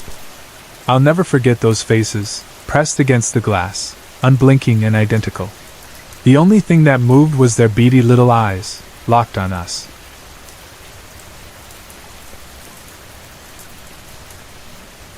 My story takes place in a small town in Nevada called Tonopah, and I promise you, this is 100% real. I wouldn't lie about something like this, but I thought you might be interested in hearing it. Tonopah is a tiny town in the middle of the desert. It was a bustling gold mining town back in the day, but after the mines were depleted, most people moved on. By the time I moved there in 2002, the population had dwindled to around 1,000. After my parents' divorce, my mother, older sister, and I moved into an apartment complex in town. My mom worked as the night auditor at the Ramada Inn, taking the graveyard shift. She was deeply depressed after the divorce and started partying and using substances again. Without much adult supervision, my sister also became wild, and the two of them fought constantly, sometimes even physically. Eventually, my sister went to live with my dad in Reno, leaving just my mom and me in the apartment. My mom still worked late, often staying out until 2 a.m. or later, and sometimes she wouldn't come home until the following day.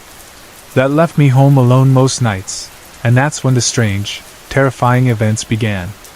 I don't believe the apartment itself was haunted. I think the darkness we were living with, my mom's depression, the family turmoil, invited something dark into our lives. Darkness attracts darkness. The first thing I noticed was the constant feeling of being watched. It didn't matter if it was day or night, it was like there were eyes on me all the time. And it wasn't just from inside the apartment. It felt like something was watching from outside, through the windows. It became unbearable, so my mom and I switched rooms, but the feeling didn't go away. Eventually, I started sleeping on the couch by the front door, thinking that if I needed to escape quickly, at least I'd be close to the exit. One day, as I was walking from the couch to the kitchen to get something to eat, I glanced down the hallway. At the end of the hall was the bathroom, with my mom's room to the left and mine to the right. When I looked, I saw a huge, dark figure dart from my mom's room into mine. It didn't exactly run, it hovered, its feet never touching the ground, but it moved so fast that ran is the best way I can describe it. It was massive, tall enough that its head almost touched the ceiling, and completely solid. I couldn't see through it at all.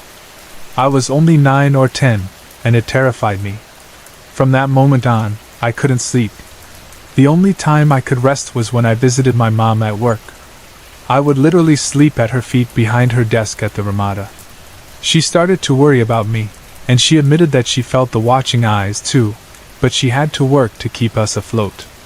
The only relief she could offer was letting me come to her job when I was too scared to stay home. One day, I invited a friend over so I wouldn't feel so alone. But as soon as she arrived, she said she felt creeped out, so we decided to stand on the porch and talk. While we were out there, we heard footsteps coming from behind the apartment. There were dry leaves on the ground, and we could hear them crunching underfoot as someone, or something, approached. At first, we didn't think much of it. People walked by often, and it wasn't unusual. But as the sound got closer, we realized no one was there.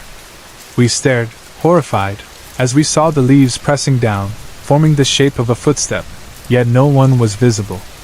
The footsteps came straight toward us. We screamed and bolted to her house, too scared to stay another minute. The last incident happened one night when I was trying to sleep in my bedroom. I felt a strong, overwhelming sensation that someone was watching me, standing right over me, looming. I turned my back to it, pulled the covers over my head, and tried to block it out. Then I felt pressure on the bed, as if someone had climbed in with me. My heart raced as I lay frozen in fear. Suddenly, I heard a woman's voice whisper something in my ear. It was too quick and faint to make out clearly, but it sounded like either, "Kayla," my name, or, "Wake up." I was completely alone. Somehow, despite my terror, I eventually fell asleep. A few months later, we moved, not out of Tonopah, but to a different apartment. After we left, the dark presence seemed to leave me, too.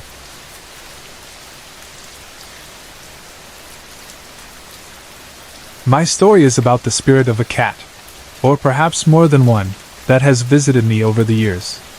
These experiences have convinced me that animal spirits exist and sometimes linger with the humans they loved. The first incident happened when I was very young. My first pet, a sweet cat I adored, would sometimes jump into bed with me, kneading and purring on my neck. She brought me so much comfort. I was in 3rd grade when she got pregnant, and my mom decided it was too much to handle. She told me we'd take her to the pound just until she had her kittens, and then we'd pick her back up. But we never did, and I was devastated. For years I cried over her. My sister scolded my mom for it, but the damage was done. About 5 years later, as I lay in bed one night, I felt a weight at my side and the familiar sensation of paws kneading. Then I heard purring big as life. I jolted awake but saw nothing. I immediately thought of my first cat and felt an overwhelming sadness because I knew she must have passed away. It felt like she was coming to say goodbye. Years later, when I was in college, my mother apologized for taking both my cat and later, my dog to the pound. She explained that I'd spent so much time with my pets instead of people, and she thought taking them away might encourage me to socialize more. I understood her reasoning, but it didn't lessen the loss I felt for years. The most recent experience with a spirit cat happened about 4 years ago. I was working the graveyard shift, so I slept during the day in a loft where the sunlight made everything visible. One of my cats, a black one, had gone missing a few months prior. Living in a rural area, I suspected a coyote or owl might have gotten him. His brother still lived with me, and the two of them had always been inseparable, hunting together, bringing home rabbits and mice, and competing for my affection. When the black cat didn't come home, I wasn't immediately worried. He had stayed out before and always returned well-fed, as if another family might have taken to feeding him. But this time, he never came back.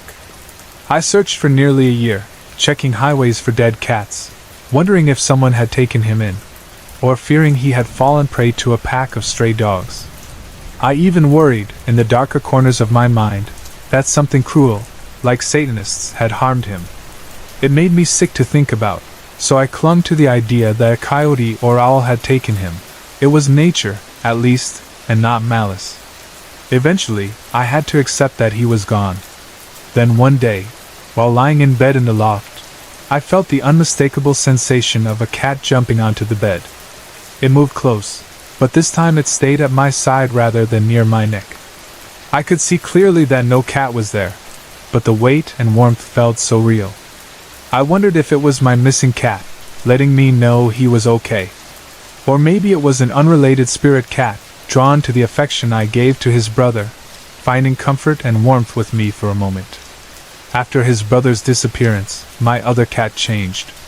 He no longer went out at night unless it was to quickly use the bathroom, and even then, he stayed close to the house.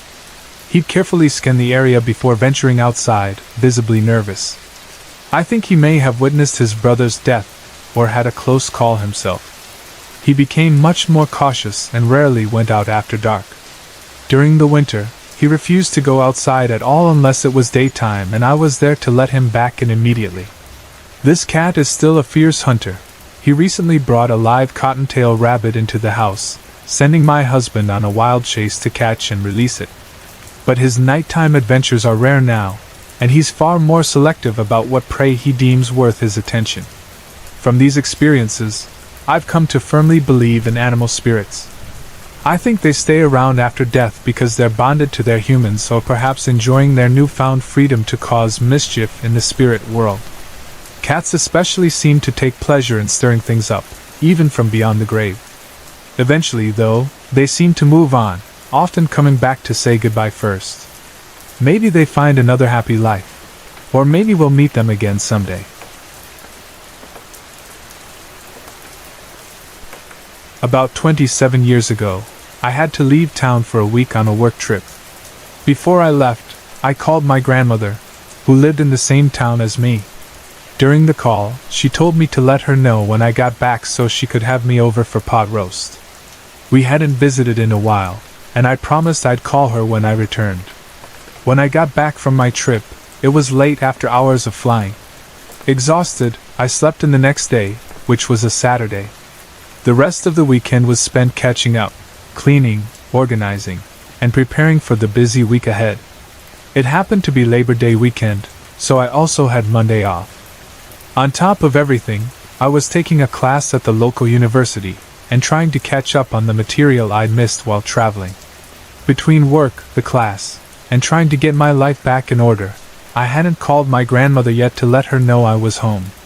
On Monday morning, my day off, I invited a classmate over to study with me. While we were reviewing notes, I got up to grab a glass of water. Passing the phone mounted on the wall, I suddenly remembered that I still hadn't called my grandmother. The thought crossed my mind, but then I decided not to call her that day. I rationalized that I was tired and needed to rest after the study session. I'll call her tomorrow, I thought. It was a selfish decision, but at the time, I felt like I needed the break. As soon as that thought entered my mind, I was shaken to my core by an incredibly loud voice in my head. It spoke over my own thoughts, booming, "Can you live with that decision?" The voice wasn't male or female, but it was powerful, startling, and unmistakable. It completely stopped me in my tracks. I stood there, stunned, giving serious thought to the question. After a moment, I answered internally, "Yes, I can live with that." Then I shook it off and went back to my studies.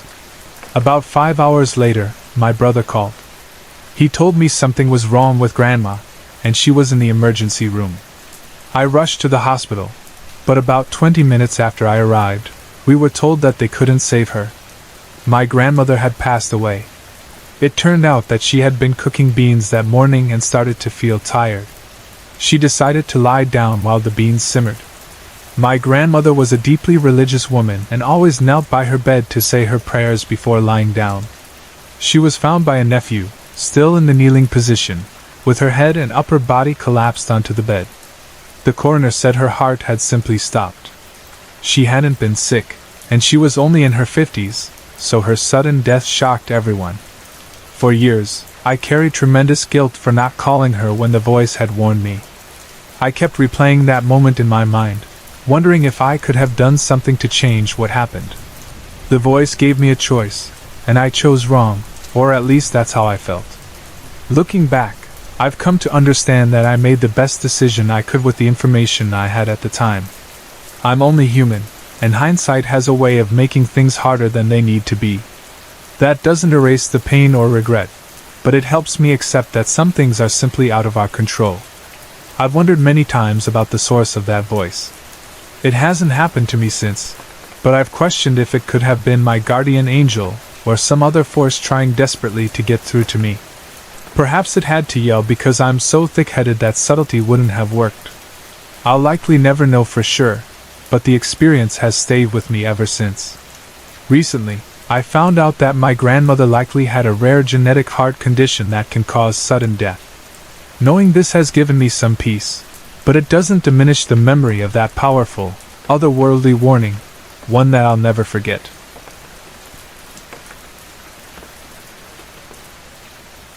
Growing up in the Las Vegas area, I had a few interesting paranormal experiences. This one, from when I was 18 in the early 80s, is more funny than spooky, but it's mysterious enough that I thought it would be worth sharing. Back then, downtown Las Vegas meant the Fremont Street area.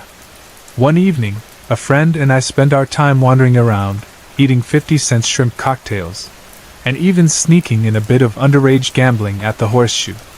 It was easier to get away with back then, though I wouldn't recommend trying it today.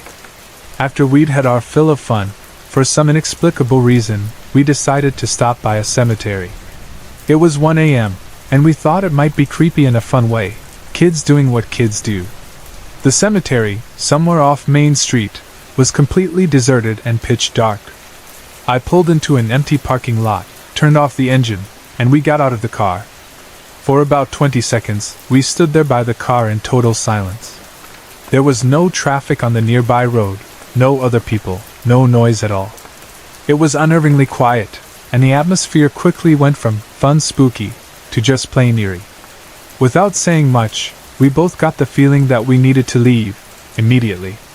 We jumped back in the car, but when I tried to start it, the engine wouldn't turn over. I kept trying, but it just wouldn't start, and I realized I had probably flooded it. Panic started to set in as we sat there in the dark, stuck in a cemetery with nothing and no one around. Back then, there wasn't much nearby, no gas stations or businesses to walk to.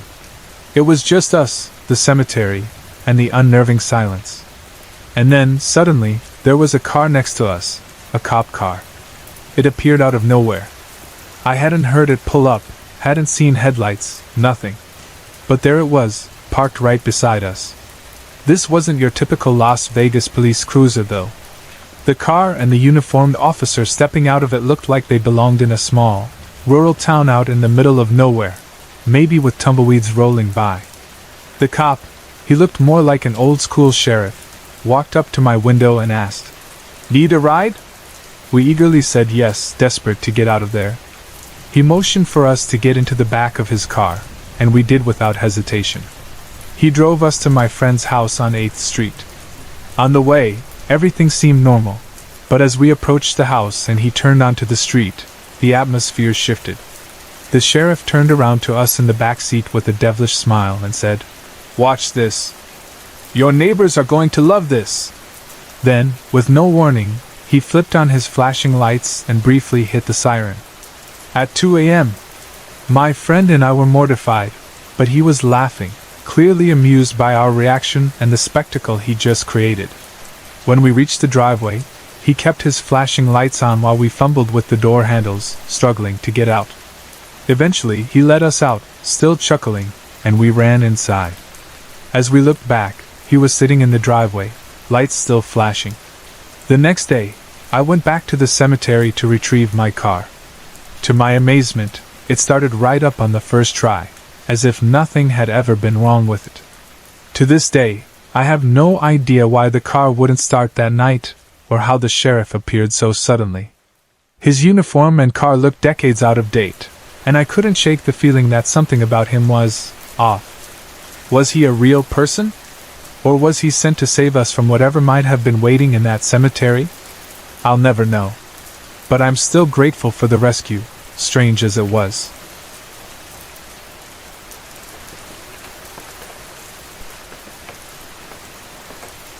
Recently, I helped my friend, let's call her Marie, sage her house.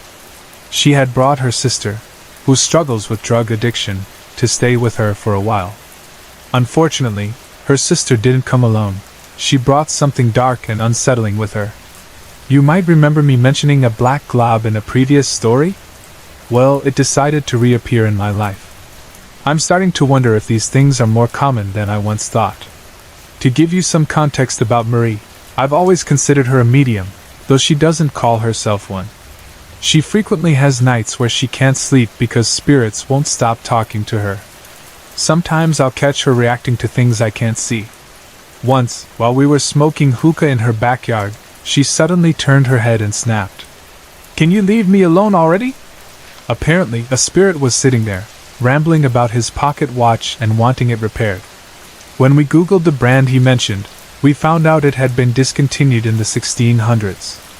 That's just the kind of thing that happens around Marie, which is why I trust her instincts when it comes to the supernatural. Marie's house, built in the 1980s, isn't particularly old or new. As soon as I walked into her guest bedroom, though, I felt chills run up my spine and an overwhelming sense of weakness. That's when Marie told me the room had been her sister's for a few days before she went to rehab. Whatever was attached to her sister had apparently lingered in the closet after she left. It was a rainy day, which only added to the eerie vibe. Marie decided we needed candles for the cleansing, so we went out and got 2 black candles and a white one. She mentioned that black candles could act as portals, which made me a little uneasy. We couldn't find the Himalayan salt she wanted, so we used sea salt instead, creating thick lines along open windows, the doors, and the glass door leading to the backyard. She also surrounded the candles with salt for protection. When we got back, a friend of Marie's showed up to help us. We lit the sage and began cleansing the house, starting with the least affected rooms. We carefully saged every corner, leaving the guest bedroom and attic for last. Whatever was in the house seemed to sense what we were doing because, while we were in Marie's bedroom, the faucet in her bathroom suddenly turned on by itself. All 3 of us were in the room, so there was no way it was one of us. We just turned it off and kept going. After finishing the main areas, we turned our attention to the attic. The house is 1 story, and they had recently been installing a security system up there. Apparently, whatever was in the attic hadn't appreciated being disturbed. It had been stomping around angrily ever since.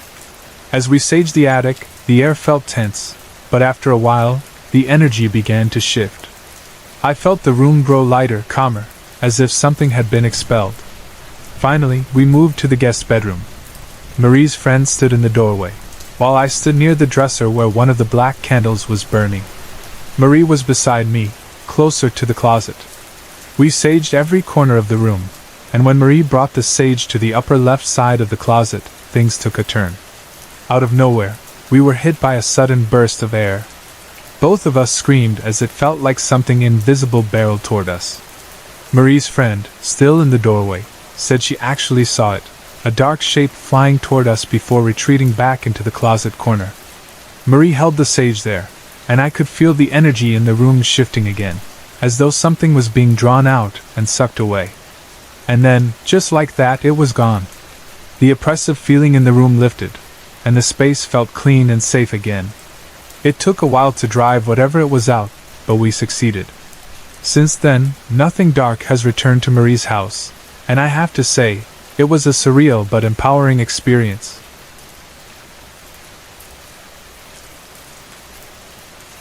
Even to this day, I consider this the strangest experience of my life. I don't remember exactly how old I was, but I was pretty young. While I don't recall many of the details firsthand, my mother described me as being constantly scared, always looking around as if something unseen was there, and feeling a dark presence surrounding me. It all began when my mother made me start reading the Bible. Like most kids, I found it boring. But what stood out was that every time I sat down to read, I would get overwhelmingly sleepy. It didn't matter how alert I felt beforehand. After just a few words, I'd struggle to keep my eyes open. My mother said it was the devil trying to stop me from reading. At the time, I thought that was a strange thing to say and didn't really believe her. But then, strange things started happening. I don't remember sleepwalking or what I did while in that state, but my family's accounts of those events terrified me. I vividly recall the unease I felt as they shared what they had seen me do. At the time, we lived in a small apartment with only 2 bedrooms. One room was shared by all 7 members of my family, while the second was occupied by my cousin, who was staying with us. My mother told me I would get out of bed in the middle of the night, stand in the corner of the room, and watch everyone sleep. Sometimes, I'd stand directly over them. My older brother said he saw me wandering around the apartment, looking out the windows, opening the bedroom door as if to check for someone on the other side, or standing against the walls and talking to someone. I have no memory of any of this. But what I do remember are the vivid, disturbing dreams I had during that time. They were dreams about my family's doppelgangers. In each dream, I'd be with a specific family member when their doppelganger would suddenly appear and come after me. The dreams always ended abruptly, just as they attacked. One dream about my younger brother still haunts me. It was particularly terrifying, and I've never shared the details with anyone, not even my family. I didn't want to frighten them further or make things worse. As time went on, the sleepwalking became more extreme. I began physically harming myself and exhibiting inappropriate behaviors. My mother said I had stopped speaking altogether and appeared increasingly tormented, as if something invisible was relentlessly tormenting me. I was descending into what felt like madness. My mother could no longer bear to see me in such a state, so my parents turned to the church for help. They arranged for me to be blessed. I remember the day of the blessing vividly. We went to the church, and I was brought before a large crowd. The priest recited prayers and sprinkled holy water over me. It was a solemn moment, but I didn't fully understand what was happening at the time. What I do know is that after the ceremony, everything stopped. The sleepwalking, the dreams, the bizarre and frightening behavior, all of it vanished. My older sister described it as though the light had finally touched me, lifting a dark cloud that had been suffocating me. Life returned to normal, and I felt like myself again. Even now, I can't fully make sense of what happened. My family's testimonies about my behavior are chilling, but the experience itself feels like a fragmented memory, something I can never fully piece together. Was it something spiritual, psychological, or both? I don't think I'll ever truly know. What I do know is that it was a terrifying chapter in my life, and I'm grateful it's behind me. I don't know quite where to begin, so I'll just start at the beginning. For years, Bonnie Springs, a ranch near Las Vegas, was known not just for its charm but for its reputation as a notoriously haunted place. Until it closed earlier this year, it hosted a Halloween event called Bonnie Screams, which a friend and I attended for 2 consecutive years. Both times, I experienced something that still leaves me shaken. I've always thought I might have a connection to the paranormal, maybe even be somewhat of a medium, but what happened at Bonnie Springs went beyond simply seeing spirits. The most chilling moments occurred at what was said to be the most haunted location on the property, the old playhouse. The first year we attended, a magician was performing a show there. As soon as I stepped inside, I noticed a small girl standing on the stage. She looked about 7 years old, with pigtails, and she quickly disappeared backstage. At the time, I thought she was part of the show and didn't give it much thought. During the performance, there were papers taped to the walls of the playhouse. One sheet, and only one, was fluttering as though caught in an invisible breeze. I couldn't stop staring at it. When the magician introduced a trick involving the ghost of a little girl who supposedly haunted the building, it suddenly made sense. He explained that the girl had been murdered and then used a bell tied to a rope to try to communicate with her spirit. When he asked the audience where she might be, I blurted out, "She's on the stage." Almost immediately, the bell rang, as if confirming what I said. I went pale. While the show carried on as normal, I couldn't stop thinking about her for the rest of the night. The experience disturbed me deeply. The second year we attended, things escalated. Again, as soon as I entered the playhouse, I saw her, standing on the stage, just as before. This time, I told the magician about my experience the previous year and mentioned that she was still there, on stage. I think he thought I was joking, but when he performed his ghost trick again, he turned it into a bit of a game, involving me in the process. It didn't go well. At first, nothing happened. Then, out of curiosity, the magician asked if the girl was near me. No response. He hesitated but stepped behind the woman holding the rope attached to the bell and asked, "Are you on the stage?" The bell rang, and didn't stop. For a full minute, the bell chimed continuously, growing more unsettling with every second. Then the banging started. Loud, angry banging, coming from every wall in the room. Panic spread through the audience as the sound reverberated around us. My blood ran cold. After what felt like forever, the banging ceased as suddenly as it started. The magician, visibly shaken, hurried to finish the act. I got the distinct feeling he wanted me out of there as fast as possible. That night, for the first time in my life, I believe a spirit truly reached out to me. When I went to sleep, I didn't have a typical dream. Instead, I was transported to the Old West, Bonnie Springs as it might have looked in its heyday. But I wasn't myself. I was her, the murdered little girl.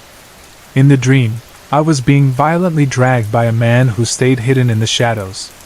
I screamed, begged, and fought, but he was relentless, yanking me along the dirt road past the old schoolhouse on the property. That's when I saw the axe. The horror of what came next is hard to put into words. He struck her small body repeatedly, with sickening ferocity. She screamed, and then she didn't. He kept going long after she was silent, and it felt like an eternity before he finally started digging a shallow grave. I saw it all, where she died, where she was buried, every horrible detail. I woke up drenched in sweat, completely shaken. I couldn't stop thinking about her or what she had shown me. Earlier this year, Bonnie Springs was torn down to make room for new housing developments. It breaks my heart to think that her remains, if they were ever there, are likely lost forever. I can't go back to help her. I can't help her find the peace she deserves. A part of me hopes that she only wanted someone, anyone, to know her story. Maybe, by showing me what happened, she finally found the closure she needed to move on. I hope she's at peace now, somewhere far from the place where she suffered. But another part of me wonders if she's still there, unable to leave, now trapped in the shadows of these new homes. That thought fills me with sadness. To the little girl at Bonnie Springs Ranch, I'm so sorry I couldn't help you. I'm sorry for the pain you endured. I hope, somehow, you've found the peace you seek.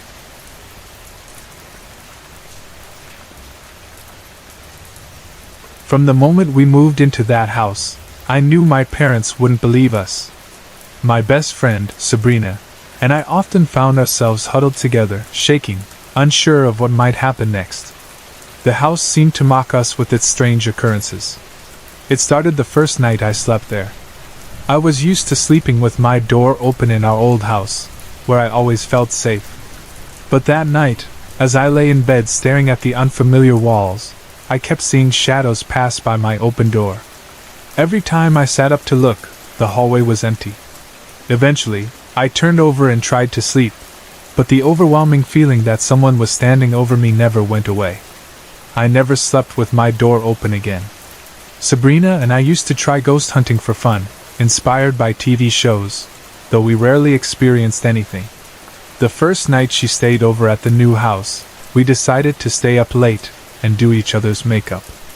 I sat in front of the small mirror in my closet, noticed it was dirty, and wiped it clean. The next morning, we opened the mirror and jumped back in shock. A green handprint, covered in dirt, was sliding down the glass. Trying to shake it off, Sabrina went to the bathroom.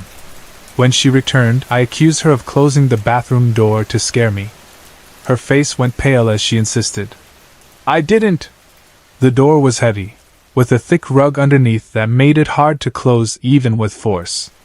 It wasn't something that could move on its own. Throughout that year, strange things kept happening. Pennies appeared in the oddest places, inside the freezer, unopened food packages, perched on picture frames, and even in locked rooms. Then there were the technical glitches. All our computers stopped working within a month, one TV broke, and my phone refused to save audio or videos, claiming it was full when it wasn't. Sabrina's iPod randomly changed the date and time. One night, while ghost hunting with another friend, the recording timer on my phone began to skip numbers. We asked if someone was there, and told them to skip a number again. It obeyed. Every time we asked, it skipped the number. The room became ice cold, and I felt the sensation of someone touching my arm. The scariest EVP session Sabrina and I ever had happened that first summer. At first, we were hyper and not taking it seriously, but as we calmed down, we began asking real questions. When I said, "Show us that you're here," a loud crash erupted beside my bed. Terrified, we hid under the blankets, too scared to check. The next morning, we found the remote control on the floor. It had been far back on top of the entertainment center, nowhere near the edge. Another morning, we woke to find the front door wide open. My parents were still asleep, and our first thought was that someone had broken in. We checked the house, finding no one, and realized the door had to have been opened from the inside, but it was still locked. Sabrina said she had heard strange noises near the door earlier that night. One night, past 3 a.m., I was woken by the sound of my doorknob jiggling violently. I tried to stay calm and fell back asleep, only to dream of a demon girl killing and possessing people in the house. I woke up with a visible bruise on my waist. Other strange things happened. A locked door in the morning that had been open the night before, a smiley face I'd drawn on a paper mysteriously gaining a nose within seconds of me leaving the room, and water in the shower turning on and off by itself. Sabrina and I captured many ghost voices during EVP sessions, as well as unexplained sounds. If you'd like to hear some, I can share examples. And if you're curious about the pennies, I have plenty of stories about those too. This was our experience in that haunted house, a year filled with fear, mystery, and memories I'll never forget.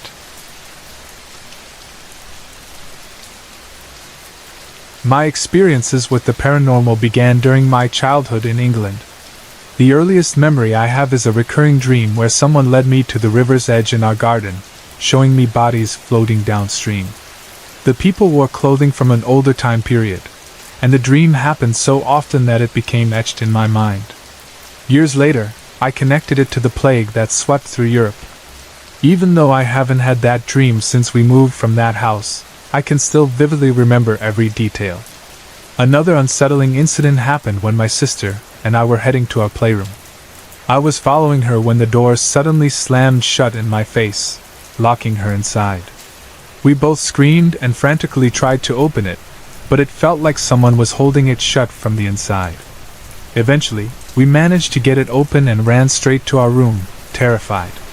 When I was 6, we moved to Las Vegas, and for a while, life was calm. But then the voices started. Early in the mornings, I would wake from a deep sleep to the sound of voices screaming my name. It wasn't just one voice. It was the voices of everyone in the house, calling out to me in a taunting way. I also heard the sound of paper rustling and being thrown around. When I'd check on everyone, I'd find them all still fast asleep. I'd ask the voices to stop, but they wouldn't. Terrified, I'd hide under my covers until the noise finally ceased. Although these occurrences weren't frequent, they always left me shaken. At night, I often felt like something negative was watching me from the shadows of my room. When I was 10, everything changed with the arrival of a little dog. She came into my life unexpectedly. I found her hiding under my mother's car. No one in the neighborhood claimed her, so she stayed. From the moment I met her, I felt like we were meant to be together. She quickly became my protector. If I felt uncomfortable around someone, she'd sense it and nip at them to make them back off. Otherwise, she was gentle and calm. She followed me everywhere and always waited for me when I left the house. But one day she got out. I was at a friend's house across the street when I heard my brother screaming my name. To my horror, I saw her being attacked by two large dogs. That day, she was taken from me. The night after her death, I left my bedroom door open and heard the faint jingle of her collar in the hallway. It was the same time she used to patrol the house to ensure I was safe. I sat up in bed and, to my amazement, saw her ghostly figure walk past my doorway. I ran out, calling her name, but she was gone. The next morning, I felt her presence again. Sitting on the couch, I felt the weight of something jumping up beside me. A breeze brushed across my face, carrying the familiar scent of her breath. It was comforting to know that, even in death, she was still watching over me. My dad got a new dog shortly after to help ease the loss. The day we brought him home, he ran straight into my room, jumped onto my bed, and started barking furiously at nothing. He looked terrified, like he'd been electrocuted. Another time, he bolted into the backyard but then slowly backed inside, staring intently at something invisible. He moved backward into the hallway, completely silent and clearly scared. When I called his name, he snapped out of it. I told my dad, "She's visiting us again." Over the years, I've noticed I have certain abilities that seem unusual. I can sense negativity in people, even if I don't know them. I get feelings when something bad is about to happen. Once, I even had a vision of a man sitting in the back seat of my car, wanting to harm my boyfriend and me. Shortly after, at a gas station, a man approached us asking for a ride. We said no. I don't share my experiences with many people. Even some of my immediate family doesn't know. I often wonder if I might be psychic, but I don't know what to do about it. Are these strange coincidences, or is there something more? Sometimes I feel like I'm crazy, but I just wish I had someone to talk to who could help me understand.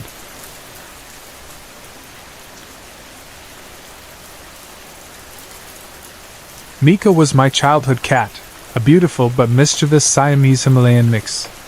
My mom had named her Mukalu after the Himalayan peak, but at 2 years old, I found that a mouthful, so I started calling her Mika.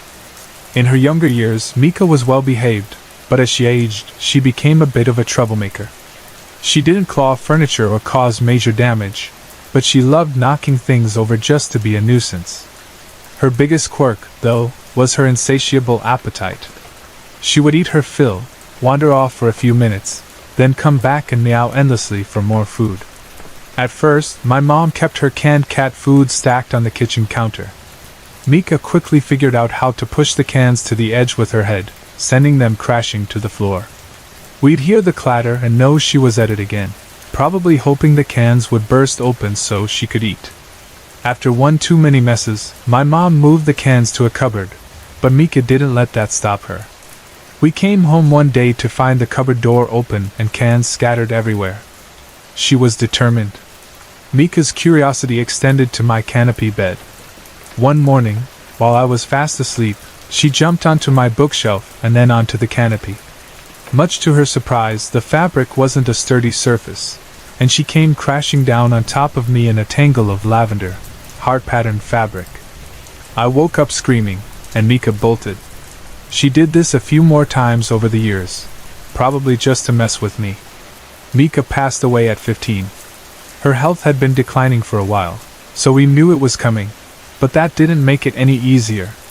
Losing her was devastating, not just for me but also for our other cat, Tabitha, who didn't understand where her lifelong playmate had gone. A few weeks after Mika's death, I was playing with Tabitha using a shoelace, Mika's favorite toy. Mika had never liked sharing it, and would swat at Tabitha if she tried to play with it. So, I was shocked when Tabitha suddenly ducked, as if avoiding a swat, hissed, and ran off. "What are you doing, crazy girl?" I said, confused. There was nothing there, but whatever she saw had spooked her. About a week later, I was sitting in the living room watching TV when I heard the distinct sound of cans sliding on the kitchen counter. I went to investigate but found Tabitha sound asleep in my mom's room. Then I heard a loud crash. I ran back to the kitchen and found all the cans on the floor. They had been pushed all the way to the backsplash earlier, so it didn't make sense for them to have fallen. I laughed, realizing Mika was still causing mischief. A few days later, while washing produce at the kitchen counter, I heard the cans slide again. I turned and said half-jokingly, "Mika, that's enough." The cans didn't fall that day, but when I checked later, they had moved a few inches forward. After that, the incidents became less frequent. It was as if scolding her worked, just like when she was alive. One night, I was feeling particularly low. After finishing homework, I fell asleep quickly, only to wake up at 5:25 a.m. I felt fabric covering my face, something I never allowed because of my claustrophobia. Pulling it off, I realized it was the canopy fabric from my bed. It had come down just like when Mika used to jump on it. I turned on the light and recognized it as a clear sign from her. I cried, overwhelmed with a mix of sadness and comfort. She was still looking out for me. As I sat there, reflecting, I felt my bed shift slightly, as though a small weight had landed and then sprung off. It was a gentle dip, just like when Mika used to jump off the bed. I froze, realizing it was her way of saying goodbye. After that night, I never experienced her presence again. Mika had been my protector and companion for most of my life. Losing her was my first real experience with grief, and I think she returned because we both needed closure. Her playful messages, especially the canopy fabric, were her way of telling me to keep my chin up and that she was still there for me, even in spirit. I firmly believe that the bonds we create with our pets transcend death. Mika's visits reminded me how much love and connection we can share with animals, and how deeply they impact our lives. It's a beautiful thing, one I'll never take for granted.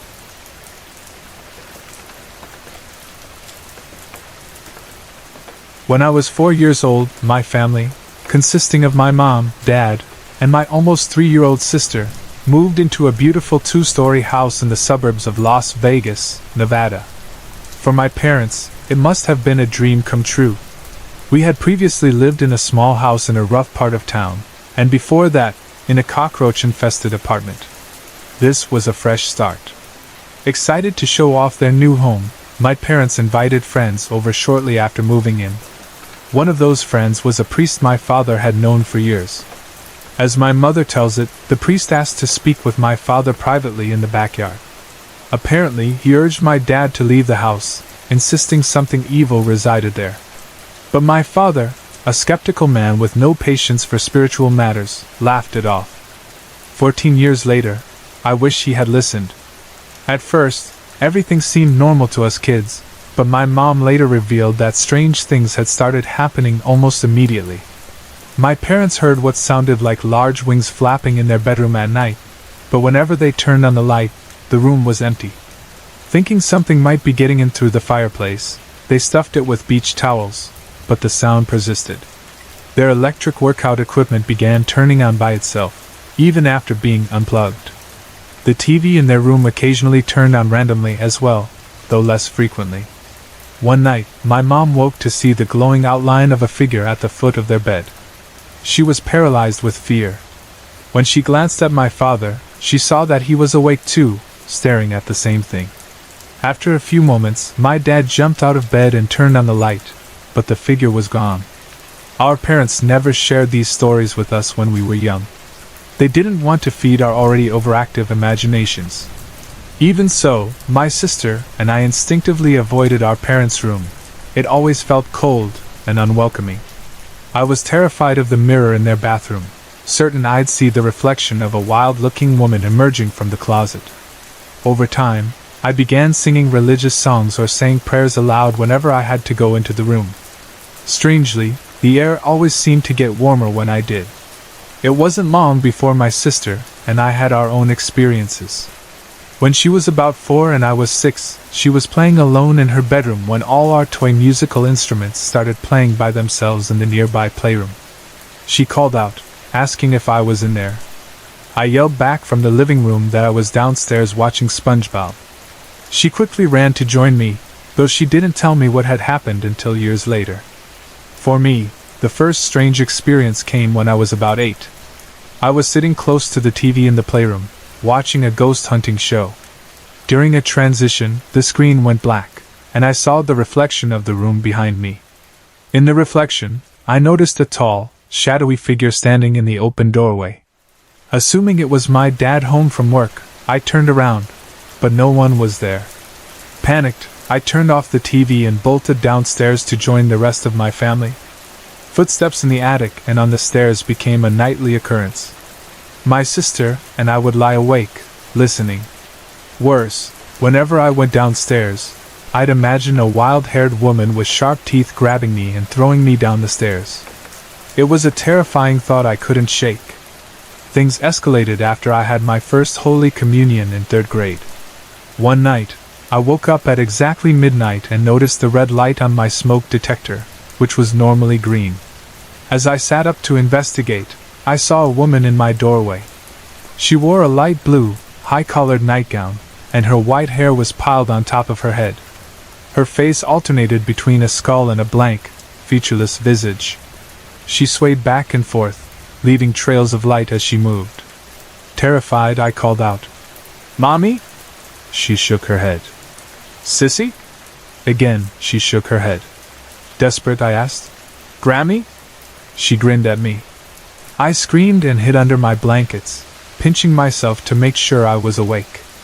The next morning, I told my mom, who comforted me by saying it was probably my Grammy visiting. But my sister later told me that when Grammy visited her, she looked loving and warm. Whatever had visited me wasn't Grammy. Another odd occurrence happened when I was napping. My sister walked past my room and saw a semi-transparent, glowing white cat curled up at the foot of my bed. As soon as I woke up and asked what she was staring at, the cat vanished. In 5th grade, I had a dream that terrified me. I dreamt I woke up to find long, black hands reaching out from under my bed and pulling off my sheets. I ran to the doorway, only to see my look-alike doll perched on the headboard, smiling eerily. When I woke up for real, my lights were on, my sheets were off, and I immediately called for my parents. That night, my mom threw the doll away. Over the years, my sister and I continued experiencing strange events, disembodied voices, floating heads, shadowy figures darting from room to room. The house was cleansed multiple times, but the activity always returned. My sister saw a wild-haired woman in her room after surgery, a figure that eerily resembled the one I used to imagine on the stairs. When my parents divorced during my 9th grade year, the activity lessened for a while, but it never stopped completely. Cabinets would slam shut on their own, footsteps echoed through the house, and our dogs refused to enter certain rooms. By my junior year, we finally moved out. A close friend, who claims to be psychic, once told me that a dark spirit was attached to my family. I laughed it off, but when she warned that it could harm my pregnant mother, I felt uneasy. 2 weeks later, my mom miscarried, and the doctors couldn't explain why. My mom and others have told me I have a light that draws spirits. Many women in our family have had spiritual connections. I don't know if that explains what happened, but those years in that house will always stay with me. I work for a popular grocery chain in the western United States. Our company is part of a larger corporation that owns several grocery chains across the country. In Las Vegas, the grocery industry is highly competitive, and over the years, some chains have had to close underperforming stores and sell them to others with better potential to serve the area's demographics. A few years ago, my company purchased several of these stores. One of the stores we acquired has a dark and infamous history. In 1999, a man entered the store early one morning and went on a random shooting spree, killing 4 employees and critically wounding another. Among the victims were a middle-aged bakery/service deli clerk and a produce clerk, both killed in the same area. I work in the same department, so the tragedy struck a chord with me when I heard the story. This store isn't my home store, but a few weeks ago, I spent a week there to help out the bakery/service deli manager, who was short-staffed. I had heard from other employees that the store was believed to be haunted, and I was curious to see if I'd experience anything myself. I didn't have to wait long. The first couple of days, I had the distinct feeling of being watched, but I shrugged it off as residual negativity from the store's history. By the fourth morning, I decided to address it. While prepping for the day, I said aloud, "Okay, if you're here, show me. I won't be scared. Just do something out of the ordinary." Almost immediately, things got strange. Our ovens have a locking mechanism to secure the racks inside, and I usually leave one lock in place to make swapping racks faster. But that day, every time I went to load something, I found both locks engaged, forcing me to stop and unlock them before I could proceed. It had never happened before, and it slowed me down significantly. I even left shoe prints inside the oven from having to step in to fix the racks repeatedly. Frustration aside, it was odd. The next day, I started my shift searching for the small knife we use to score dough. It's a crucial tool and is always kept in the same area for easy access. But no matter how hard I searched, it was nowhere to be found. Annoyed, I grabbed a larger, more cumbersome knife and grumbled a colorful string of expletives as I finished scoring the first batch. Afterward, I took a quick break and went to the restroom. When I returned, the missing knife was sitting right next to my water bottle. It hadn't been there before, and I would have noticed it during my frantic search. I couldn't explain it. The most active day was the following morning, my second to last shift at the store. While prepping the first racks, I heard an older woman's voice say, "Hello?" It sounded just like a customer politely trying to get my attention. But the store wasn't open yet, and the only other women in the building were a clerk with a deep voice and a floor cleaner running a noisy buffer. I replied, "Hi," and even thanked her, but I couldn't shake the oddness of the moment. Later that day, I went upstairs to retrieve a skin gun for markdowns. The guns are kept in a locked room that requires a combination code to access. As I climbed the stairs, I heard banging and rustling coming from the room. When I turned the corner, I saw the door closing, as if someone had just been inside. I ran to catch it, but it shut just before I got there. I pounded on the door for 5 minutes, thinking someone might still be inside, but no one answered. The bookkeeper and checkers hadn't arrived yet, so the room should have been empty. When I finally got the combination later in the day and went back upstairs, the door was ajar. It's supposed to stay closed at all times. I passed another employee on my way up. She had just come from the break room, which is nearby. I asked her the next day if she'd noticed the door being open, and she said it was closed when she was there. I knew she hadn't been inside because the room has motion-sensitive lights that turn off after 10 minutes of inactivity, and the room was dark when I entered. While I tried my best to debunk each event, I couldn't find logical explanations for most of them. Maybe some of the incidents were coincidences, but I can't help but feel that something, or someone, was trying to get my attention.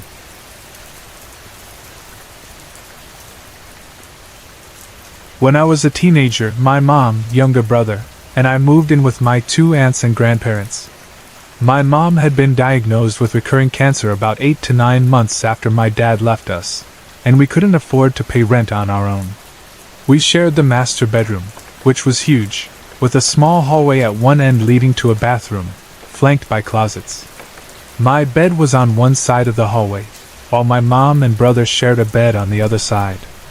On our second night there, my 11-year-old brother mentioned that he woke up around 2 a.m. to use the bathroom but froze when he saw a white, glowing figure sitting or kneeling between our beds. He said it slowly rose and walked toward the bathroom. My mom and I dismissed it as a dream or his imagination. A few years later, when I was about 15 or 16, I had my own unsettling experience. Late one night, around 1 a.m., I was lying in bed, unable to sleep, when I heard soft crying coming from between the beds. It sounded like a woman, and I assumed it was my mom. She was undergoing chemotherapy and often cried at night, thinking we didn't notice. I stayed quiet, listening, but something about the crying didn't sound like her. Finally I said, "Mommy?" Her response, clear and calm, was, "Yeah, baby?" The moment I spoke, the crying stopped abruptly. No sobs, no sniffles, just silence. I asked if she was okay, and she replied that she thought I had been crying and didn't want to disturb me. I told her it wasn't me, and she suggested it might have been our dog having a bad dream. Glancing across the room, I saw our white dog fast asleep in the corner. Feeling spooked, I hid under my covers. The next morning, I brought it up again. My mom admitted she didn't believe it was the dog but didn't want to scare me. She told me that shortly before the crying started, she had felt something rub her leg in a soothing way. She thought it might have been her grandmother's spirit, mourning her youngest granddaughter's pain. Years later, my mom's health took a turn for the worse, and she was hospitalized. I stayed by her side most nights, but one night when I wasn't there, my aunt called, saying my mom was asking for me and my brothers to come immediately. When I arrived, the nurse was changing her sheets, and my mom was too weak to get up, so I helped hold her in a sitting position. Despite her frailty, she tried to be her usual silly self. But then, she suddenly looked behind my aunt and screamed, "Lucy, be careful with that shadow behind you!" None of us saw anything, so we assumed it was the medication making her hallucinate. I didn't think much of it until my cousin Carla told me she had seen the shadow too. My mom had told her, "Keep singing, the shadow doesn't like it when we pray or sing." As Carla sang gospel songs, she noticed a dark shadow in the corner of the room, slowly moving toward my mom. Just as it got close, two beams of white light appeared on either side of my mom's bed, and the shadow retreated. Carla's sister experienced something similar. By then, my mom was in a coma. While holding my mom's hand and praying, my cousin felt the urge to look up. She saw a dark shadow on the opposite side of the room, moving toward my mom. Startled, she got closer to my mom, and once again, two white beams appeared, forcing the shadow to disappear. None of us had shared these experiences with each other until I mentioned my mom's earlier comment about the shadow. The final experience happened on the night my mom passed away. She had been sent home on hospice care. That morning, my beloved dog also passed away, leaving me heartbroken. I slept most of the day and, around 9 p.m., had a vivid dream. In it, my mom, healthy and happy, walked up to me, smiled, and said, "I love you, me Nina, but it's time for me to go." She kissed me, and I woke up. Feeling uneasy, I went to her room, kissed her forehead, and told her I loved her before heading downstairs to eat. Moments later, my aunt ran down to tell us my mom had stopped breathing. I truly believe she came to say goodbye before letting go.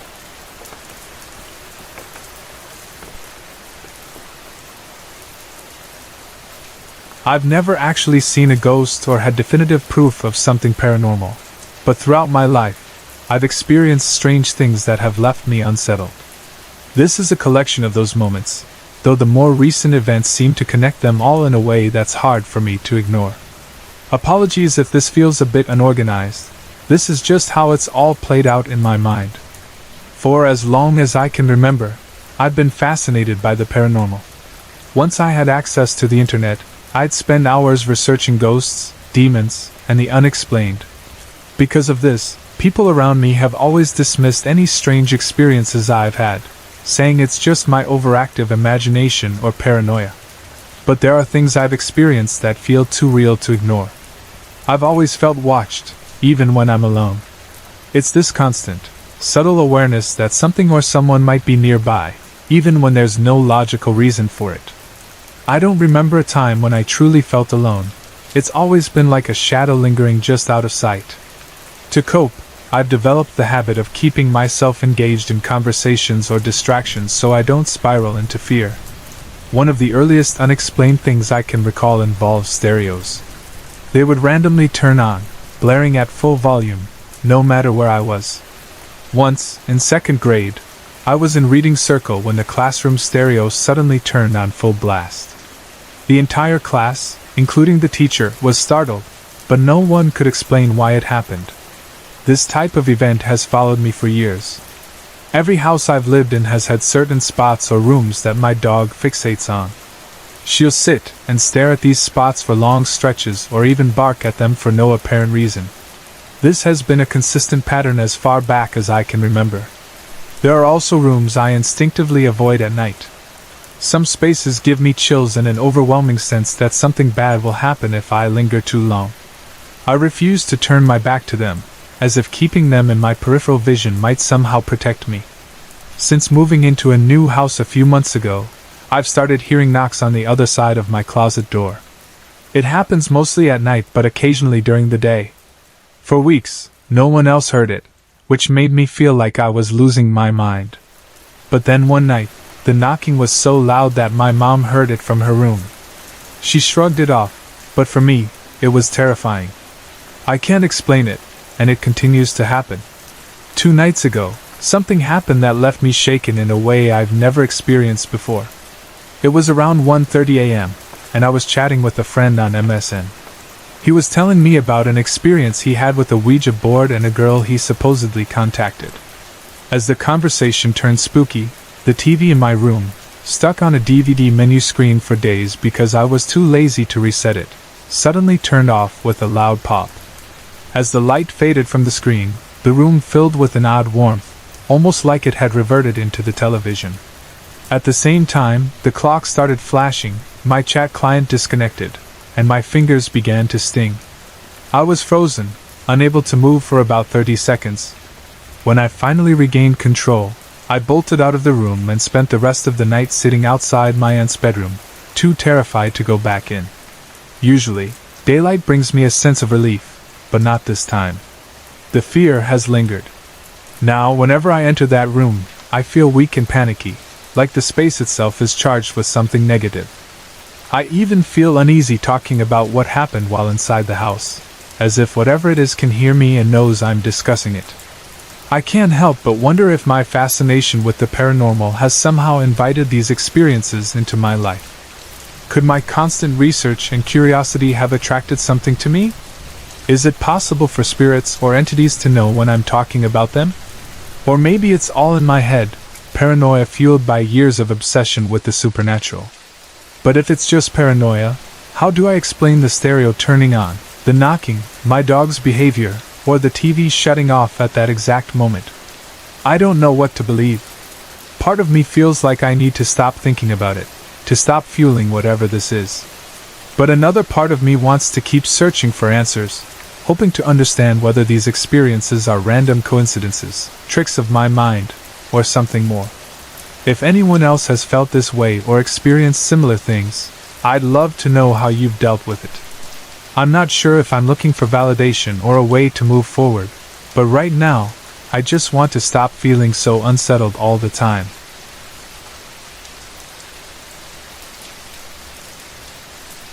I've always been fascinated by the paranormal and have had a few experiences throughout my life. While I'm always excited when something unusual happens, I'm also quick to analyze it or try to find a logical explanation. The events I'm about to share took place 2 years ago over the course of a year. My friend Tom had accepted a job that required him to be away from home for a year. Instead of closing his house and boarding his 2 beloved basset hounds, he asked if I'd be willing to move in and care for his home and dogs. I agreed and brought along my own 2 furry companions, settling into his home.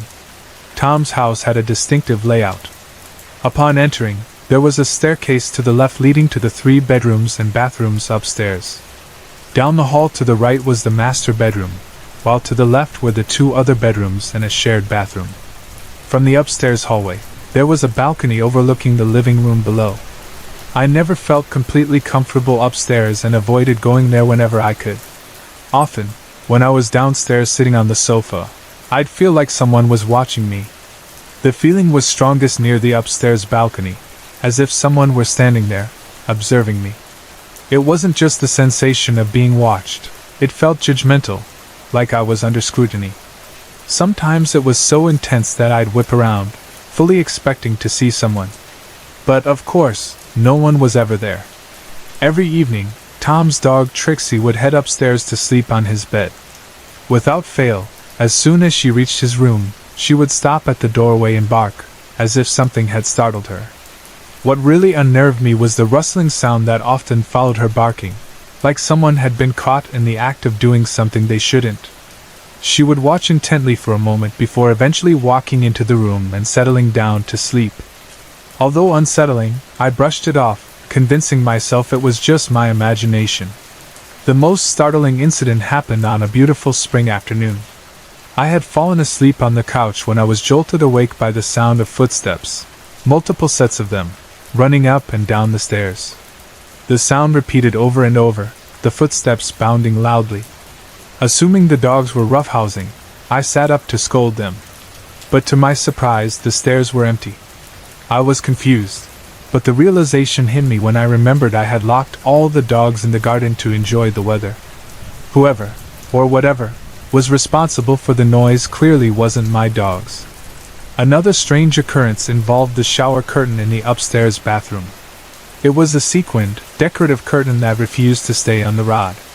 At least once a week, I'd find it on the bathroom floor in a shimmering heap.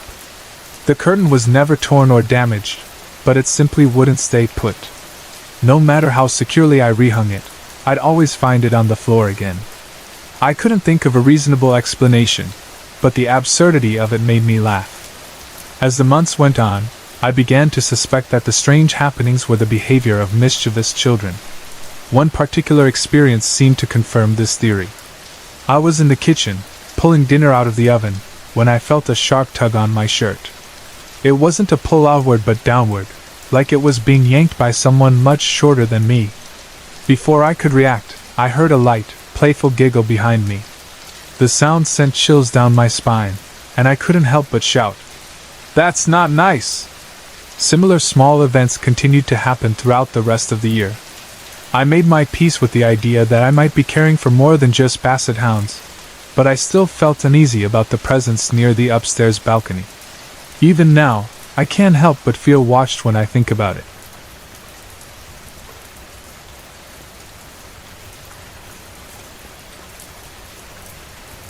This all started when we moved into our new house. From the very beginning, strange things started happening. I live here with my mom, stepdad, younger brother Darian, who's 13, and my youngest brother Devin, who's 11. The first thing we noticed was how different Devin's room felt compared to the rest of the house. It was always colder, darker, and carried this unsettling energy that I couldn't quite explain. But because it gets so hot in Vegas, we'd often end up in there anyway, drawn by the coolness of the room. Every time I went into Devin's room, a wave of unease would wash over me. It was hard to breathe, and the air felt heavy. I've always been a little sensitive to things like this, and I've had my share of strange encounters in the past. But this felt worse, much worse. Sometimes, just sitting in there with my brothers to watch TV, I'd get sharp, random pains in my arm, leg, head, or stomach. Eventually, I started avoiding the room and spent more time in my own, which always felt warm, cozy, and safe. Things really took a turn when my friend Gina came over after school one day. She's also sensitive to energies, and I wanted to see if she felt the same as I did in Devin's room. As soon as she walked in, she froze. She said she felt uneasy, like she needed to leave, but at the same time, we both wanted answers. We wanted to know what, or who, was in there. That's when we made the first mistake. We decided to make our own Ouija board. Sitting on Devin's bed, Gina, Darian, and I tried to make contact. Devin was staying at his mom's house that night, so it was just the three of us. We asked for a name. The board moved, spelling out letters too quickly for us to follow. Then it stopped on Ray. We kept asking questions. It told us it was a demon. Almost immediately, I felt a sharp, stabbing pain in my head. Gina told me to grab my crystal and go to my room. I did, and the pain subsided, but the fear lingered. Our second mistake came later. We thought we were brave enough to try a seance. This time, we chose the garage. We made a circle of salt and held hands, deciding to call out to the entity, Ray. The temperature dropped drastically. It became freezing cold, and my cat, Mystique, who is also my familiar, went absolutely insane. She scratched and meowed frantically at the door, desperate to get inside. What happened next still haunts me. I saw him. A tall man, with slicked back hair that was long at the ends, and a bristled jawline. I couldn't see his eyes, and I didn't try to look directly at his face. I was too terrified. I focused on looking past him, keeping my eyes on Darian instead. The figure turned toward me. I still didn't dare meet its face. And then, out of nowhere, a searing pain tore through my stomach. It felt like my insides were being twisted and turned. I thought I was going to die. The pain was that unbearable. I started crying, doubled over in agony. Gina shouted for us to focus on picturing him back in the room, locked away. We did as she said, imagining him retreating. Then we broke the circle and ran inside. Even now, just walking past that room gives me chills. Sometimes, when I go in, I feel the same cold presence, like a shadow of what happened that night. All I know is, I never want to go through that experience again.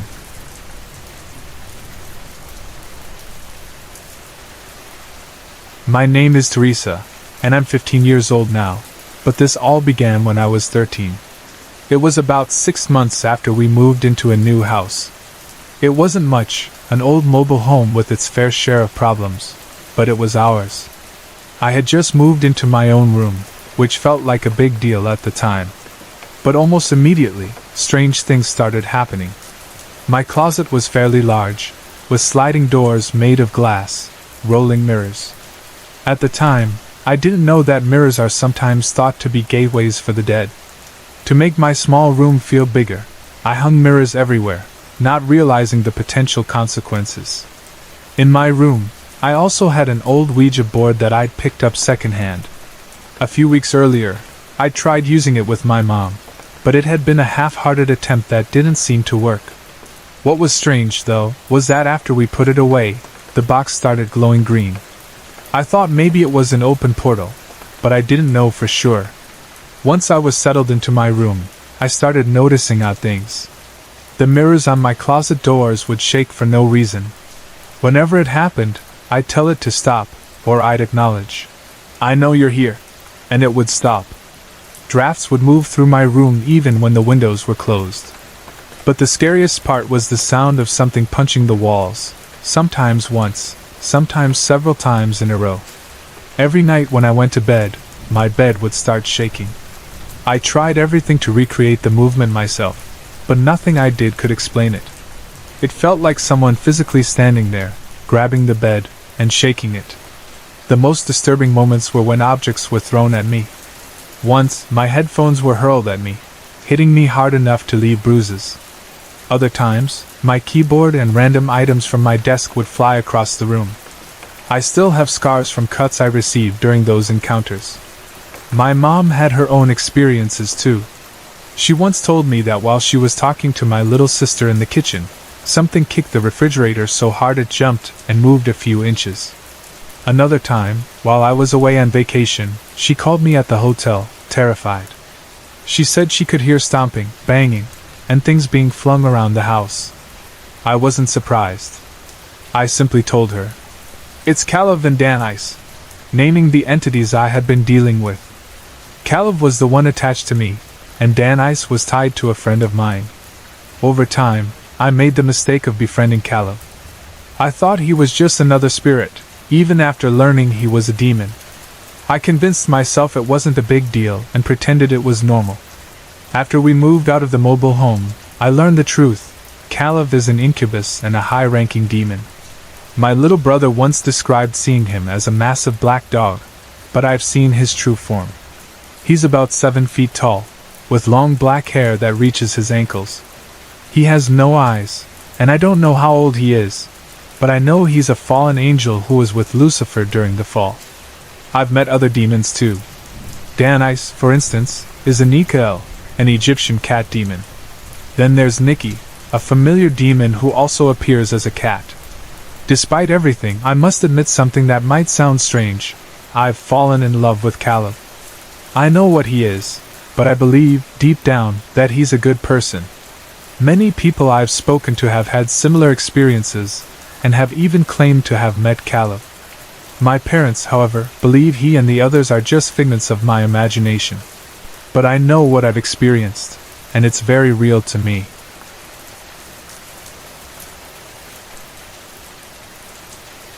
This story marks what I believe to be my very first ghostly encounter. It happened when I was in 3rd grade, about 2 weeks after the school year began, and it's something I'll never forget. The day itself started off feeling strange. I remember this heavy, suffocating feeling, like being stuck in a crowd, even though our house was open and airy, and my school was brand new. My mind felt oddly blank too, like a veil had been lifted, though nothing unusual had happened the night before. After school, things got even stranger. I started catching glimpses of things. Like a dog, I could only see through my right eye, and shadowy figures moving in my peripheral vision. Every time I turned to look directly, there was nothing there. It seemed like I was seeing another world, but only from the corner of my eye.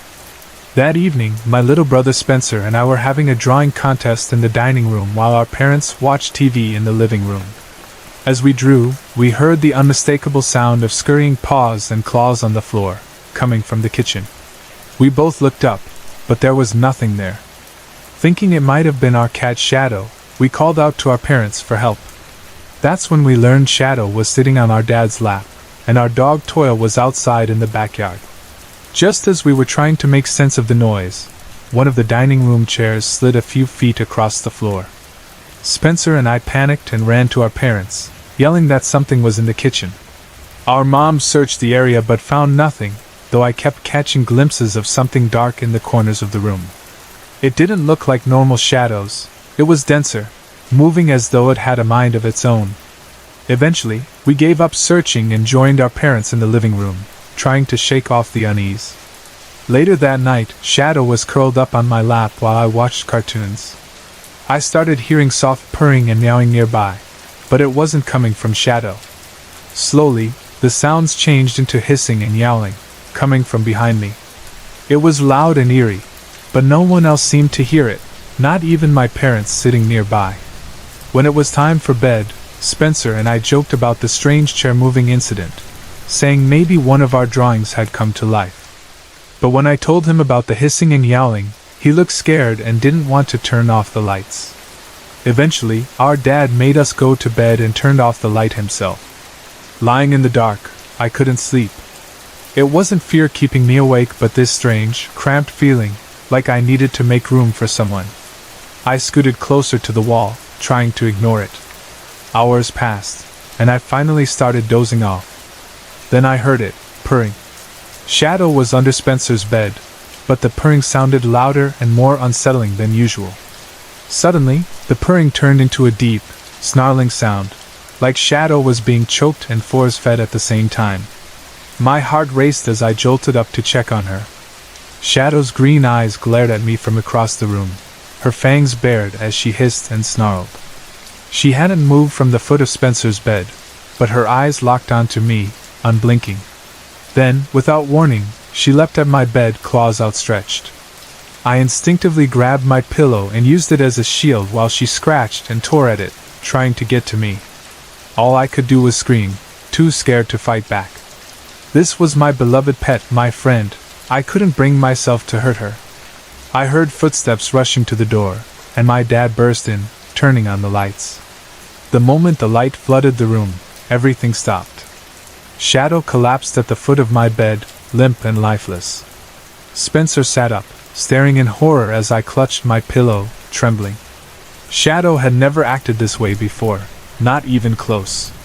What struck me the most was what I saw just before the chaos ended. As the lights came on, I saw a dark mist seeping out of Shadow's fur. It wasn't my imagination, it hovered over her for a moment before dissolving into the light. To this day, I'm convinced Shadow was possessed. Even now, I carry a small scar on my arm from her claws that night. That moment will always stay with me as proof that sometimes, we truly don't know what forces we're sharing our space with.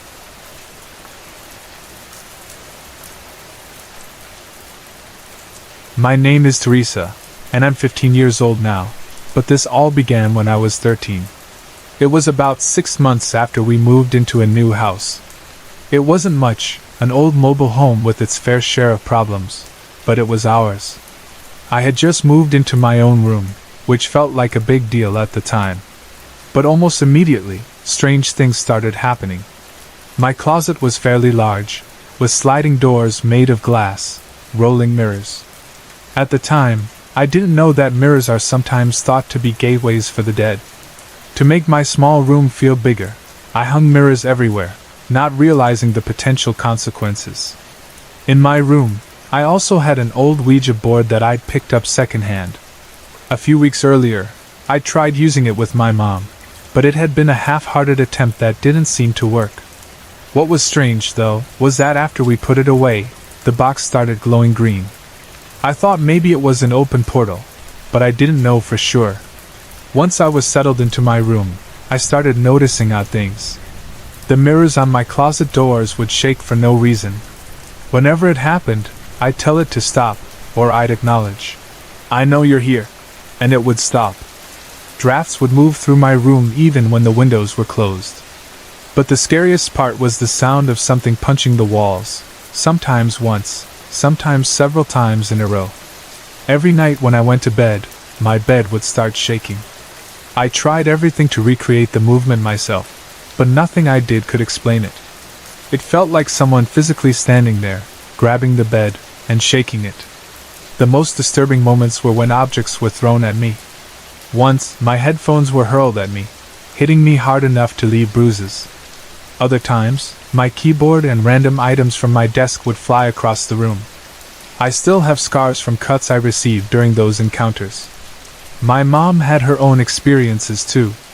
She once told me that while she was talking to my little sister in the kitchen, something kicked the refrigerator so hard it jumped and moved a few inches. Another time, while I was away on vacation, she called me at the hotel, terrified. She said she could hear stomping, banging, and things being flung around the house. I wasn't surprised. I simply told her, "It's Caleb and Dan Ice," naming the entities I had been dealing with. Caleb was the one attached to me, and Dan Ice was tied to a friend of mine. Over time, I made the mistake of befriending Caleb. I thought he was just another spirit, even after learning he was a demon. I convinced myself it wasn't a big deal and pretended it was normal. After we moved out of the mobile home, I learned the truth. Caleb is an incubus and a high-ranking demon. My little brother once described seeing him as a massive black dog, but I've seen his true form. He's about 7 feet tall, with long black hair that reaches his ankles. He has no eyes, and I don't know how old he is, but I know he's a fallen angel who was with Lucifer during the fall. I've met other demons too. Dan Ice, for instance, is a Nikael, an Egyptian cat demon. Then there's Nikki, a familiar demon who also appears as a cat. Despite everything, I must admit something that might sound strange. I've fallen in love with Caleb. I know what he is, but I believe, deep down, that he's a good person. Many people I've spoken to have had similar experiences, and have even claimed to have met Caleb. My parents, however, believe he and the others are just figments of my imagination. But I know what I've experienced, and it's very real to me.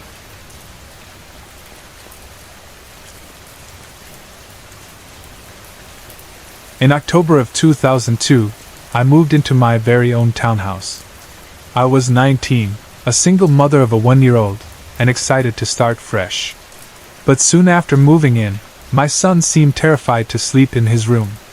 He'd cry, point, and act as though he could see something I couldn't. Hoping to figure out what was bothering him, I decided to clean out his room and unpack the remaining boxes. That's when I found it, a box tucked under his bed. Inside were obituaries. There was one for my grandmother on my father's side, another for my cousin from my dad's family, and the last one for a classmate of mine who had taken her own life in high school. The sight of these obituaries under my son's bed immediately made me uneasy. I moved the box to my own room. Strangely, after that, my son never seemed afraid to go into his room again. But removing the obituaries didn't end the strange occurrences in the house. Over the 5 years I lived there, both my next-door neighbor and I experienced several unsettling encounters. I'll start with the story of my classmate. Back in high school, she was one of the popular girls. We weren't close friends, but we had a class together and exchanged greetings a few times. About 2 years after high school, she died. The story was that she'd gone home, grabbed a chair and a rope, and hanged herself. But there were rumors that it had been an accident, that she'd slipped. I attended her funeral, and soon after, I began having dreams about her. In every dream, she was cold, unmoving, and her hazel eyes glowed unnaturally. They had always been her most striking feature, and now, they were haunting. Years later, when I moved into the townhouse, my ex, who occasionally stayed with me, told me she'd seen a little girl in the house. I hadn't told her anything about my classmate at the time, so the coincidence chilled me. My classmate had been petite, around 5 feet 2 inches and barely 105 pounds, which fit my ex's description perfectly. Even stranger, my next-door neighbor once looked up at my bedroom window and saw a figure standing there. She said its head was tilted to the side as if it were hanging. I hadn't told her about my classmate's death either. The house itself seemed to have its own energy. One evening, my neighbor and I were standing at the bottom of my stairs. At the top of the stairs were my bathroom and bedrooms. Suddenly, a strong, icy breeze came rushing down from the top. We froze. I tried to brush it off, saying, "Oh, it's just the air." But a minute later, the AC kicked on. We exchanged a terrified glance and ran out of the house. Another time, a friend came over late at night to watch TV. She tried to use my landline phone and told me it wasn't working. There was no dial tone, just dead air. I didn't believe her, so I picked up the phone myself. She was right. The phone was dead. We tried everything to get it to work, but nothing helped. Then, out of nowhere, the phone started ringing by itself. There was no one on the line, just that same dead air. We panicked, ran out of the house, and drove to a nearby gas station. I used a payphone to call my own number. Nothing. I tried again, and again there was no response. I decided to call my mom, who has always been religious and is known to have a clairvoyant sense about her. I told her something was wrong with the phone and asked her to meet me at my house. When we got back, I picked up the phone again. Still nothing. My mom arrived a few minutes later, and I handed her the phone, exasperated. "See, it's not working," I said. But when she pressed the button, there it was, a clear dial tone. She looked at me like I was crazy. My friend and I tried to laugh it off, calming down after my mom left. But as soon as she was gone, I picked up the phone again. Dead air.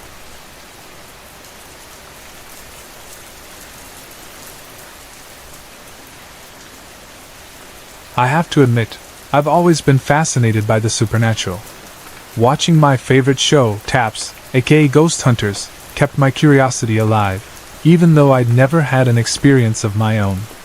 Truthfully, I never fully believed in ghosts. I thought, if I can't see or hear them, how can they be real? I was convinced that the ghosts on TV were just clever camera tricks to make a good show. But everything changed yesterday. My girlfriend suggested that we visit a cemetery to see her brother's grave.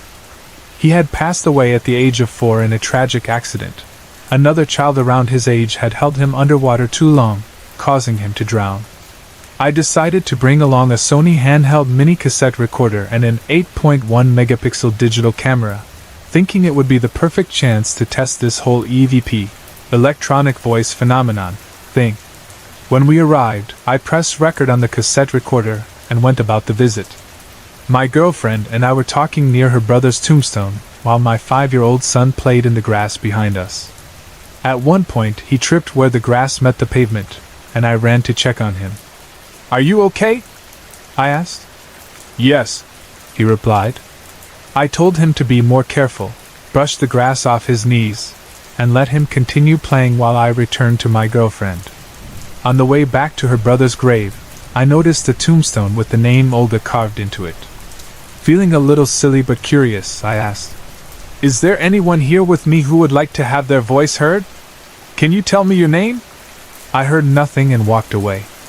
Later that day, when we got home, I sat down in complete silence with a pair of big headphones and listened to the recording. What I heard sent chills through me, and brought tears to my eyes. The first voice came when my son fell. As I asked him, "Are you okay?" I heard a faint young voice whisper, "Don't crash." It was so clear, and it happened just before my son started talking. Then, when I told him to be more careful, I heard the same faint voice respond, "Okay," again just before my son spoke. I had to pause and step away for a moment, overwhelmed by what I just heard. After a few deep breaths, I sat back down to finish listening. When I reached the part where I stopped at Olga's tombstone and asked if anyone was there, I heard a faint response. "My name is Olga." Or at least that's what it sounded like to me. My girlfriend, however, mentioned seeing a tombstone nearby with the name Rhonda on it. So, it's hard to say if it was Olga or Rhonda that I heard. Either way, it was undeniably a voice. That night I couldn't sleep. I wasn't scared exactly, but I felt uneasy, like I had lost a sense of privacy, like someone was watching me. A part of me wanted to go back to the cemetery right away to try and capture more, but another part of me wasn't ready for what I might find. This experience changed everything for me. I now know spirits are real, and they can interact with the living if you approach it the right way. It's going to take me some time to fully process what happened, but one thing is for sure, I'll never forget those voices. Sorry to interrupt. If you're enjoying the story, let me know in the comments and tell me where you're watching from. Don't forget to like and subscribe for more.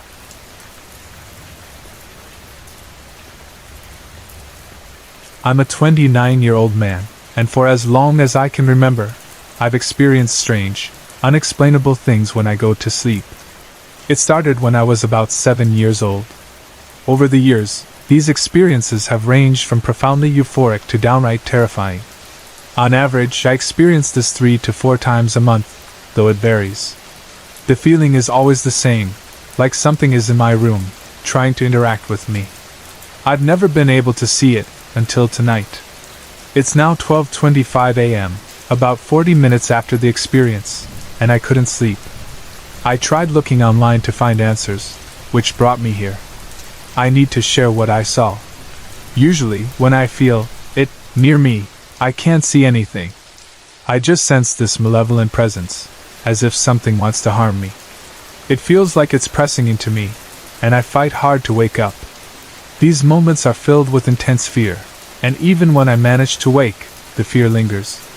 Sometimes it happens multiple times in one night as I try to fall back asleep. It doesn't matter if the lights are on or off, if it's day or night, the experience feels the same. Even sleeping with the lights on doesn't stop it. This has been happening frequently since childhood. Occasionally, I'll have night terrors, waking up screaming with no memory of the episode, only a lingering sense of overwhelming fear. But not all these experiences are bad. In the past year or so, I've started having good ones too. They feel completely different, almost euphoric. It's like something intensely positive is trying to take hold of me. The feeling grows stronger the longer it lasts, almost overwhelming, to the point where I sometimes wake up because it becomes too intense to bear. It's like the stomach-dropping sensation of a roller coaster, but far more powerful and uplifting. At first, these episodes were brief, but over time, I've been able to hold onto this good feeling for longer. During these moments, I can sense energy radiating from my arms and hands, almost like a vibration. It feels incredibly powerful, as if I could move mountains or shoot lightning from my fingers. Tonight that feeling returned, but for the first time, I saw something. As the energy built, I opened my eyes. I saw what looked like waves surrounding my hands. When I breathed, I saw a mist-like smoke streaming from my mouth. The air around my hands shimmered like heat-bending light. I could feel my hands shaking and vibrating with this energy. That's when I noticed the figure.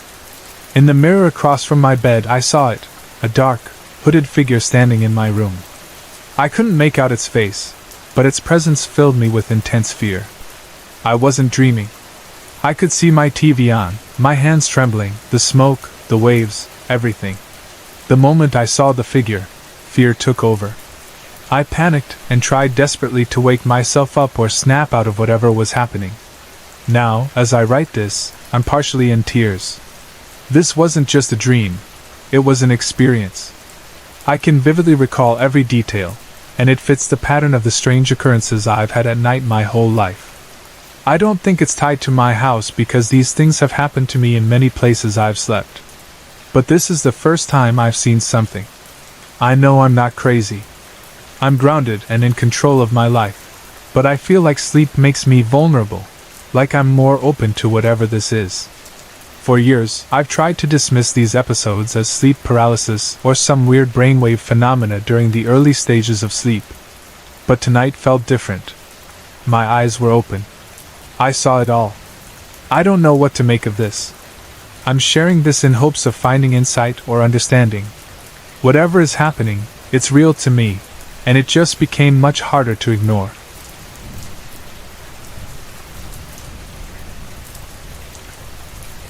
My name is John, and until recently, I never gave much thought to religion. I've always been an atheist, but what happened on the night of March 17, 2014, in Las Vegas, Nevada, changed me. It was one of the most terrifying nights of my life. It started as my second ever panic attack, the first having occurred 2 weeks earlier. Back then, I had paced back and forth, clutching my chest, convinced I was having a heart attack. A close friend reassured me that it was only a panic attack, but the experience lasted for 6 exhausting hours, leaving me shaken. Now, it seemed like history was repeating itself. This panic attack began around 1 a.m., officially making it March 18th. I was lying on the couch in my friend's Winnebago when I suddenly felt like I couldn't breathe. In a panic, I kicked my friend awake. "Sorry," I muttered, trembling, knowing what was coming. I started pacing, holding my chest and head, my body jerking as if I had no control.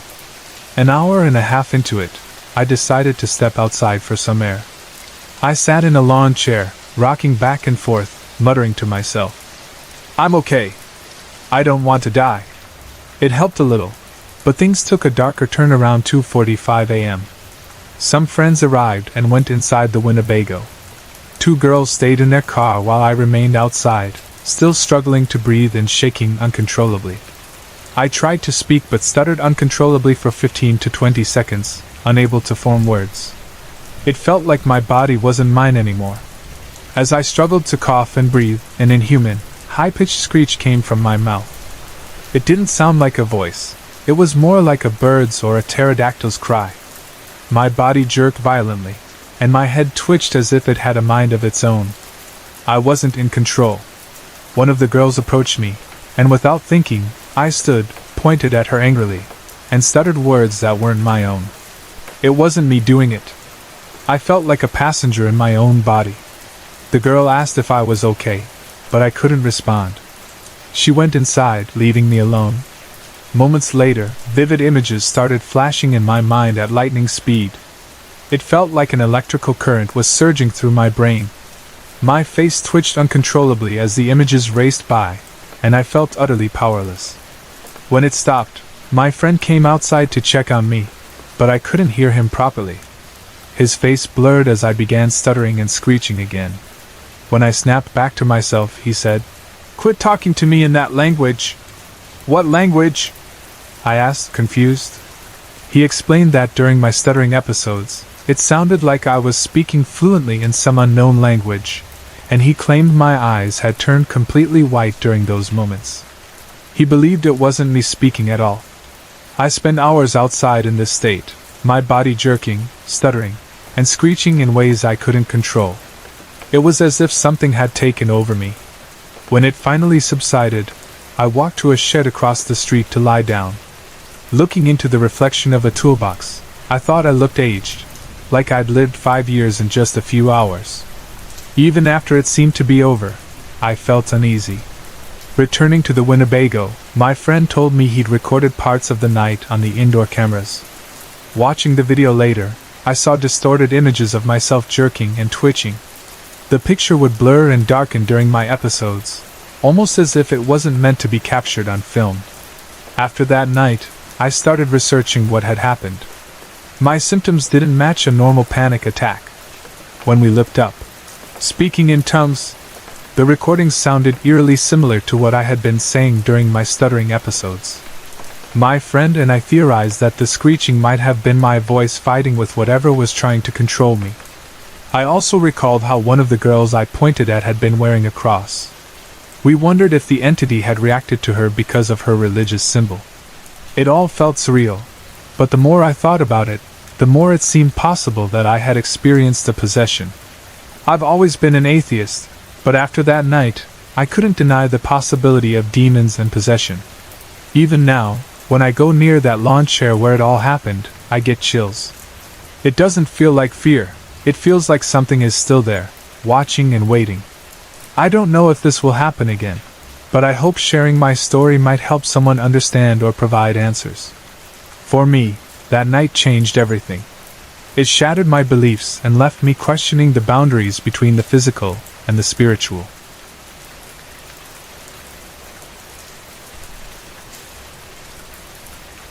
This is a story I don't share often.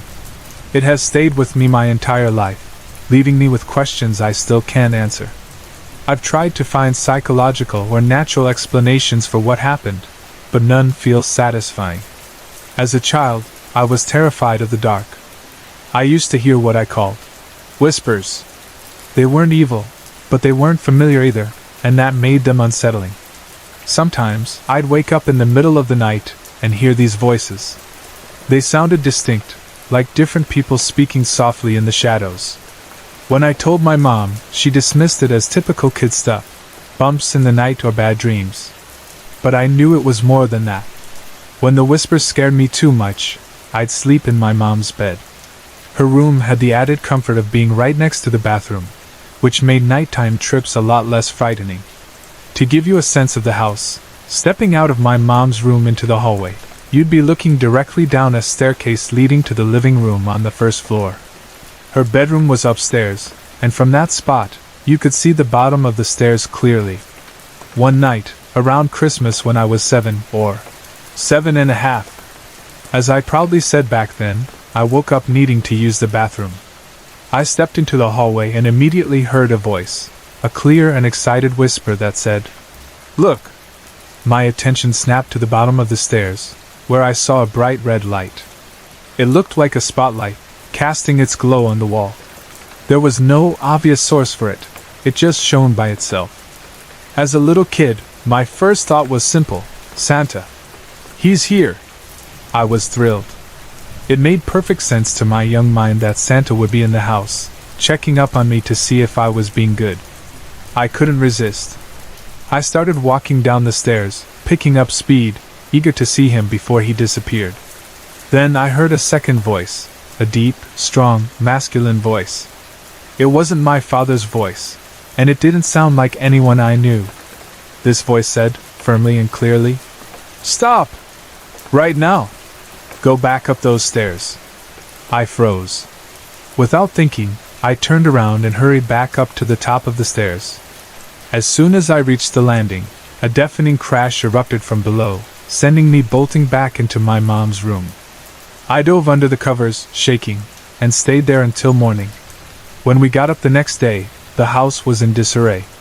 The poinsettia Christmas lights my mom had carefully strung along the stair railing were ripped down, tangled in a pile at the bottom.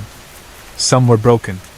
In the living room, the dry sink, a heavy wooden cabinet, had been pulled away from the wall and toppled over. My mom couldn't explain it. My dad thought we'd had a break-in, though nothing was missing. My sister was in tears. And then I noticed something that made my stomach turn. On the edge of the fallen dry sink, I saw 3 deep marks in the wood, like something had gripped it with immense force. It looked like claw marks, but not from any animal I could think of. Something, or someone, had physically grabbed the sink and thrown it down. I didn't tell anyone about the voice I heard or the red light I saw that night. I was too scared. But I knew something had been down there, something that didn't want me to come closer. Whatever it was, it had the power to act on the physical world. Strangely, after that night, I never heard the whispers again.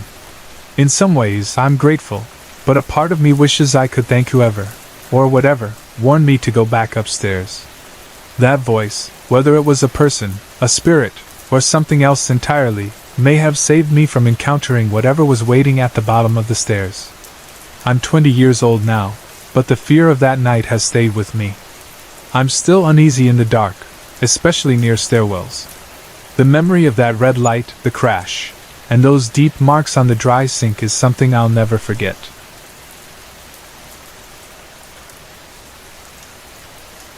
I was 45 years old when this happened, back in 2003.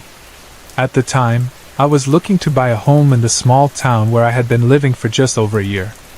Everyone in the town knew each other, so when I expressed interest in a house, the realtor gave me the key to look around on my own. The house was empty, and I started by exploring the top floor and walking around the exterior.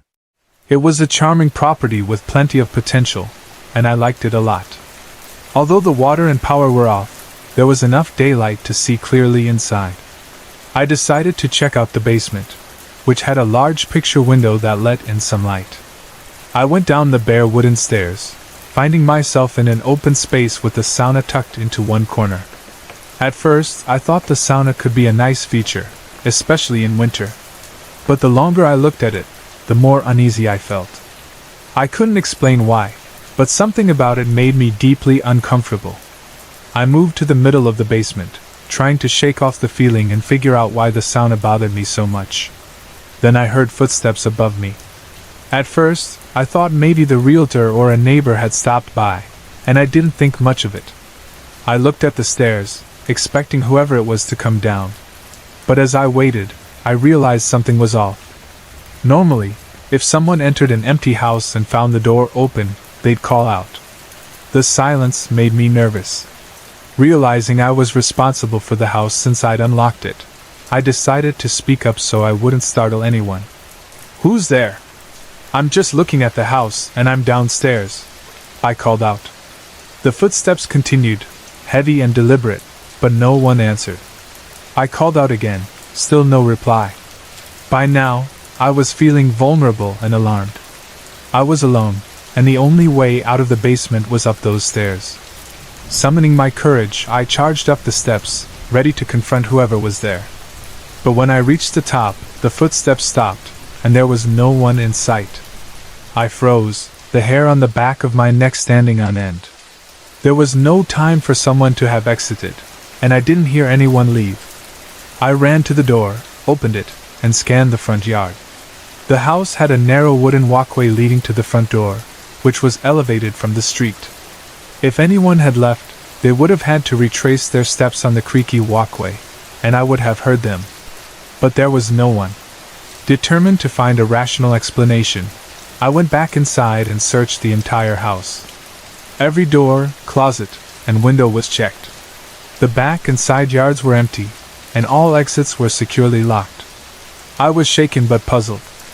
I left, locking the door behind me, unable to make sense of what had just happened.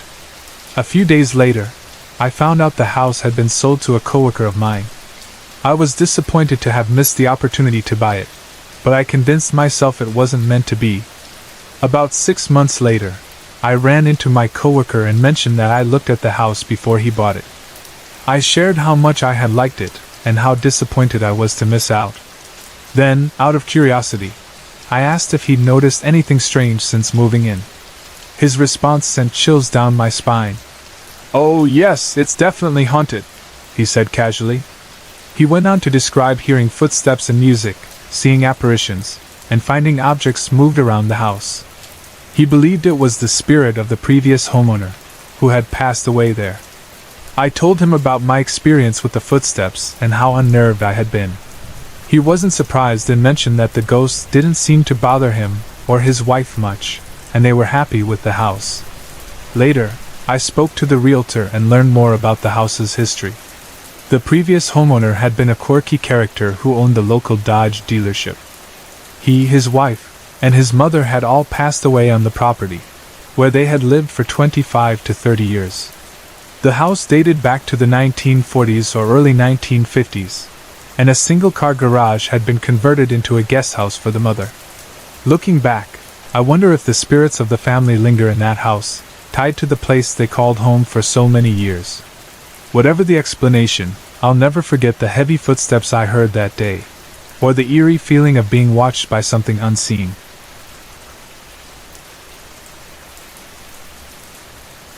Let me start with some of the most memorable ones that happened in my schools here in Las Vegas. In high school, PE was mandatory for both freshman and sophomore years. Now, let me preface this by saying, I'm not an organized person. My PE locker was a disaster zone.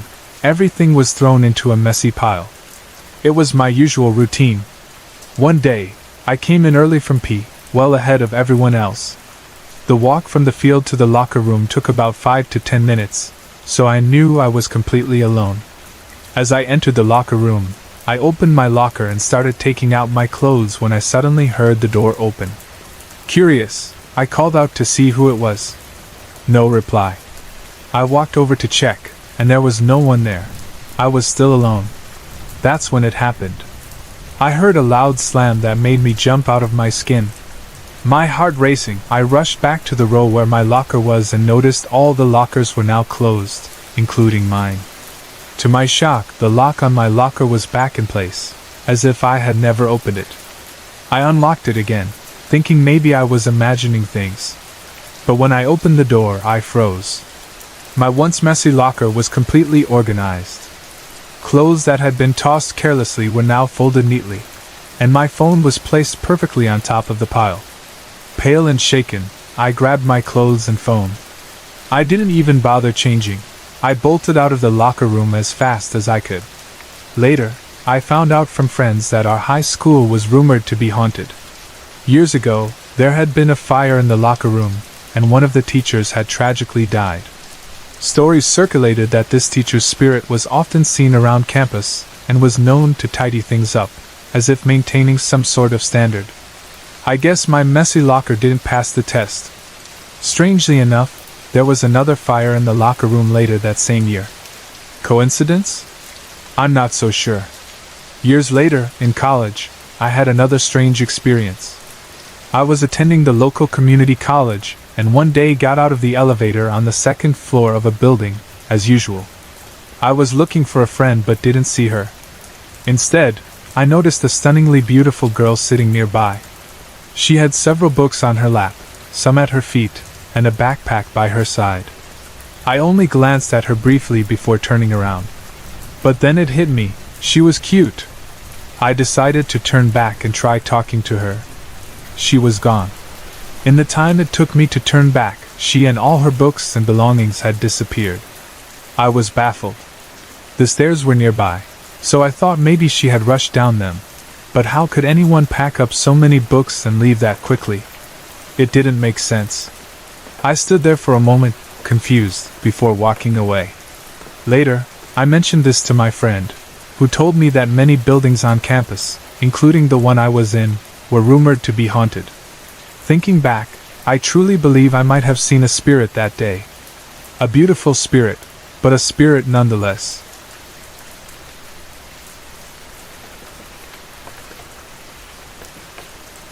About a year ago, I moved out of a house that I'm convinced was haunted by multiple spirits. Over the years, I had several chilling experiences there.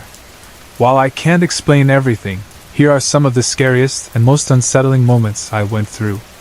The first memory I have of the haunting happened when I was about 7 or 8 years old. My aunt and uncle were visiting, and one morning, I saw what I thought was my uncle stepping into a room downstairs. My uncle and I often played pranks on each other, so I decided to scare him. I approached the closed door, opened it slightly, and saw 2 glowing amber eyes staring back at me. Before I could react, the door slammed shut in my face. Startled but curious, I opened the door again only to find the room and the adjoining bathroom completely empty. No sign that anyone had been there. For a long time after that, I was terrified of that room. Years later, when I was in college, I had another encounter.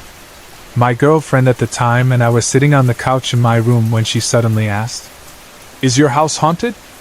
I admitted I thought it might be, and she said she had just seen a ball of light pass by the doorway to my bedroom. Thinking she was joking, I decided to humor her and walked to my closet, which had a mirror. I took a picture of the mirror to prove nothing was there. What I saw in the photo chilled me to my core. Standing next to me in the reflection was the figure of a tall man with his arms crossed and a stern expression on his face. My girlfriend confirmed she saw it too. Later, I showed the picture to my friends, and they all agreed the man looked real. My mom, however, couldn't see the figure at all in the photo, which only deepened the mystery.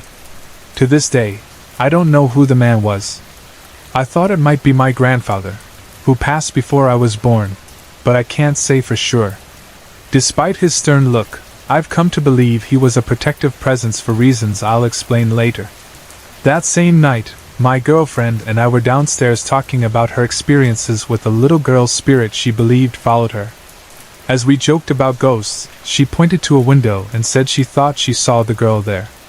I laughed nervously, thinking she was teasing me, and started recording on my phone. Out of nowhere, there was a loud thump on the window. I jumped and ran away, completely freaked out. When I returned to the window to take another picture, my phone captured the faint outline of what looked like a little girl. A few days later, I had friends over. I showed them the photo of the man from my mirror, and one of them, a skeptic, dismissed it as a trick of the light. As we watched a movie in the living room, he suddenly grew restless and fidgety. Goosebumps covered his arms, and he said he couldn't stay any longer. His behavior was so strange that it scared all of us. Later, we found out he wasn't a great person and had caused harm to others. I now believe the protective spirit, whether it was my grandfather or someone else, was trying to warn him away. The most disturbing experience happened just before we moved out. It was Halloween, and I had some friends over for a movie night. One of them saw a spirit running down the stairs and described it perfectly. It was Maxie, my dog who had passed away from lung cancer. Knowing Maxie might still be with us gave me some comfort amidst the other, more sinister happenings. During the night, one of my friends asked about the house's history, and the amber eyes I had seen as a child.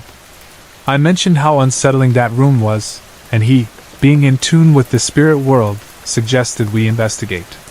At first, it was harmless. We noticed a few red spots and orbs on our cameras, and my friend claimed he felt my grandfather's presence, saying it was calm and protective. But then, things took a dark turn. Another friend jokingly took a picture of the room, and moments later, his face turned pale. Without explanation, he screamed, "Get out! Get out now!" Panicked, we all left the room. When I demanded to know what he saw, he hesitated before showing me the photo. In it, clear as day, was the image of a human skull lying on the ground. We turned the lights on and searched the area thoroughly, but there was nothing there. Whatever it was, it hadn't left any trace in the physical world. Just a few days later, we moved out of the house. Since then, I haven't experienced anything unusual in our new condo, though I always wonder if some part of that house's energy might have followed us. I still believe the house had both good and evil spirits. Maxie, my dog, was a comforting presence, and I'm convinced a protective spirit watched over us. But those amber eyes and the image of the skull leave me with questions I'll never have answers to.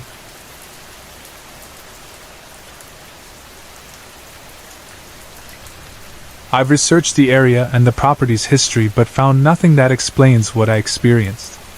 I may never know what was truly haunting that house, but I'll always remember the eerie and unexplainable events that took place there. I want to share a few more experiences from the haunted house where I spent most of my childhood.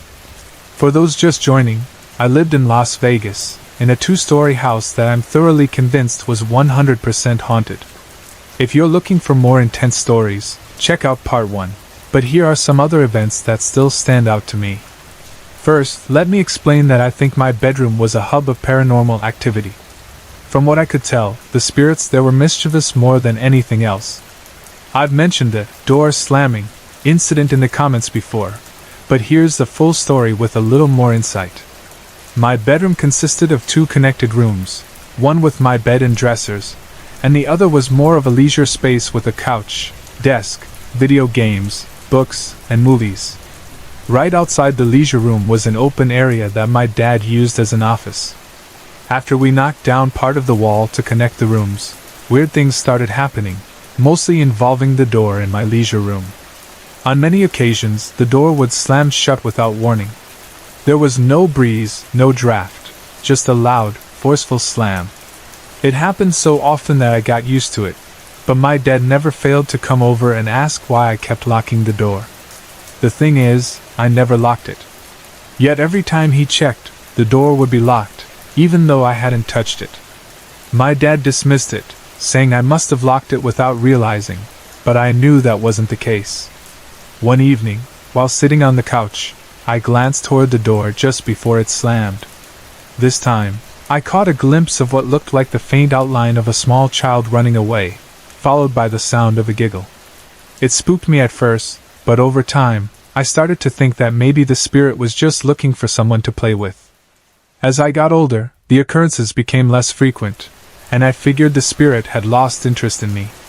I still don't know how or why a child would be there, especially since the house was built over dirt and not on any known historical site. Regardless, I'm convinced a childlike presence was there. Another strange incident happened when a close friend was staying over. My parents had gone out to dinner, leaving us home alone. We were hanging out in my leisure room when we heard heavy footsteps moving across the roof. My friend asked, "Is it raining?" Since it was the season for occasional showers in Vegas. I checked the window. There wasn't a cloud in the sky, and it was definitely not raining. We shrugged it off and went back to playing video games, but the footsteps returned. This time, it was loud and deliberate, as if someone, or something, was walking back and forth on the roof. There was no way anyone could have gotten up there without a ladder, and it was far too heavy to be an animal. We got so freaked out that we left my room and decided to watch a movie in the living room instead. Thankfully, that particular incident never happened again, but it remains one of the strangest things I've ever experienced.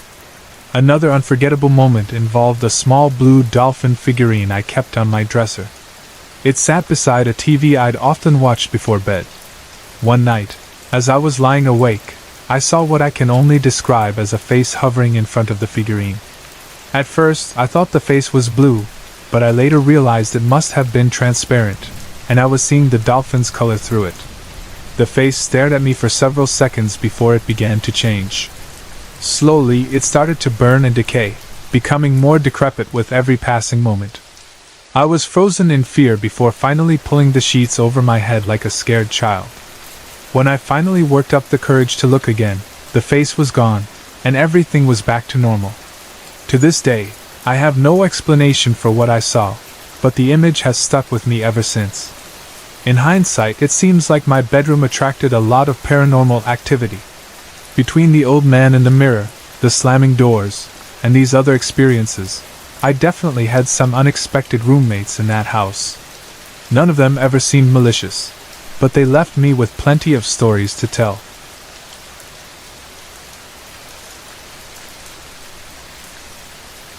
My dad bought his house in 2008, and it didn't take long for me to notice something strange. Within that first year, I had my first unsettling experience. One evening, I was in the old computer room with my cat. The door was wide open, held in place by one of my dad's shoes, and my cat was peacefully lying on the desk while I used the computer. Suddenly, the door slammed shut with a force that startled both me and the cat. There was no breeze, no open windows, and the AC wasn't on. It didn't make sense. Over the years, I had other strange feelings off and on, but nothing major, until 2012 or 2013, shortly after my great-grandpa passed away. Around that time, I started waking up in the middle of the night, usually at 2 a.m. I'd feel a sudden jolt, my heart racing, my breathing deepening, and this overwhelming sensation that someone was in my room, watching me. I couldn't move, couldn't turn to see what was there. It was like I was frozen in fear. Things escalated. First, I felt fingers touch me, then a whole palm, then two hands pressing down on me, and eventually, I was being pushed into my bed. My fear of the dark came back stronger than ever, and I started sleeping with my door open again. In the past year, I've noticed that I wake up almost every night at 3 a.m., and something strange always seems to happen. I'll feel a presence, see a shadow or silhouette, hear footsteps, or even hear water running when no one else is awake. During the summer, my younger brother started sleeping in my room because he felt safer there. It wasn't until July or August that I began to understand why. One night he got scared, saying he thought he saw something. Another night he said he heard voices, a boy and a girl. The girl said, "Turn it up," and then yelled, "Turn it off." Our sister also heard the girl's voice, which confirmed my brother's story. To see for myself, I slept in his room the next night. His door was closed, and the TV, satellite box, and fan were all on. While my brother and sister were asleep, I stayed awake, trying to keep an eye out. At one point, I heard a faint scratching sound coming from the wall near his poster. When I checked, there was nothing there. Later, as I started to drift off, I had a vivid nightmare involving a woman. She laughed at me in the dream, mocking my fear. The next morning, my sister told me she had heard a voice and laughter that night. She even mimicked the laugh I'd heard in my dream, and I hadn't told her anything about it. What makes this even more unsettling is that my sister is blind, yet she described the same woman I saw in my dream. Since September, my mom and I have both seen a shadowy figure, a woman or girl dressed entirely in black. Sometimes, we catch her reflection in mirrors. Other times, we see her standing in a corner for just a second before she vanishes. Once or twice, we've even seen her walking into rooms, only to disappear. In November, we got a dog, and I started sleeping with my door closed again, with my dog on the bed for comfort. One night, my dog suddenly woke up, stood, and started barking at the door, growling deeply. Alarmed, I grabbed a flashlight and checked the house, but everyone was asleep, and nothing was out of place. The most recent and perhaps the most disturbing incident happened about a week or two ago. I was awake all night and hadn't fallen asleep at all. Around 3 a.m., though I try not to check the clock anymore at that hour because of what tends to happen, I was lying on my back, staring at the ceiling. After petting my dog, I rolled onto my side, facing my door. That's when I saw them. 3 figures stood beside my bed. The 2 in the back appeared to be female, while the one in the center was distinctly male. He was muscular, bald, and had 2 sharp horns on his head. He stood right by the side of my bed, looking directly at me. I remember him speaking to me, though I can't recall what he said. I also vaguely remember responding to him, but I have no idea what I said. My dad doesn't like it when I bring up supernatural experiences or try to look into them, so I haven't talked much about this. For context, my family isn't religious, though we do have a crucifix hanging above our front door. I'm not sure if that matters, but I thought I'd mention it. I'm writing this because I'm not sure what's going on or what to do. Is this something dangerous? Is it getting worse? If anyone has insight or advice, I'd really appreciate it. Thank you for reading this long story. I just wanted to make sure I included everything to give you the full picture.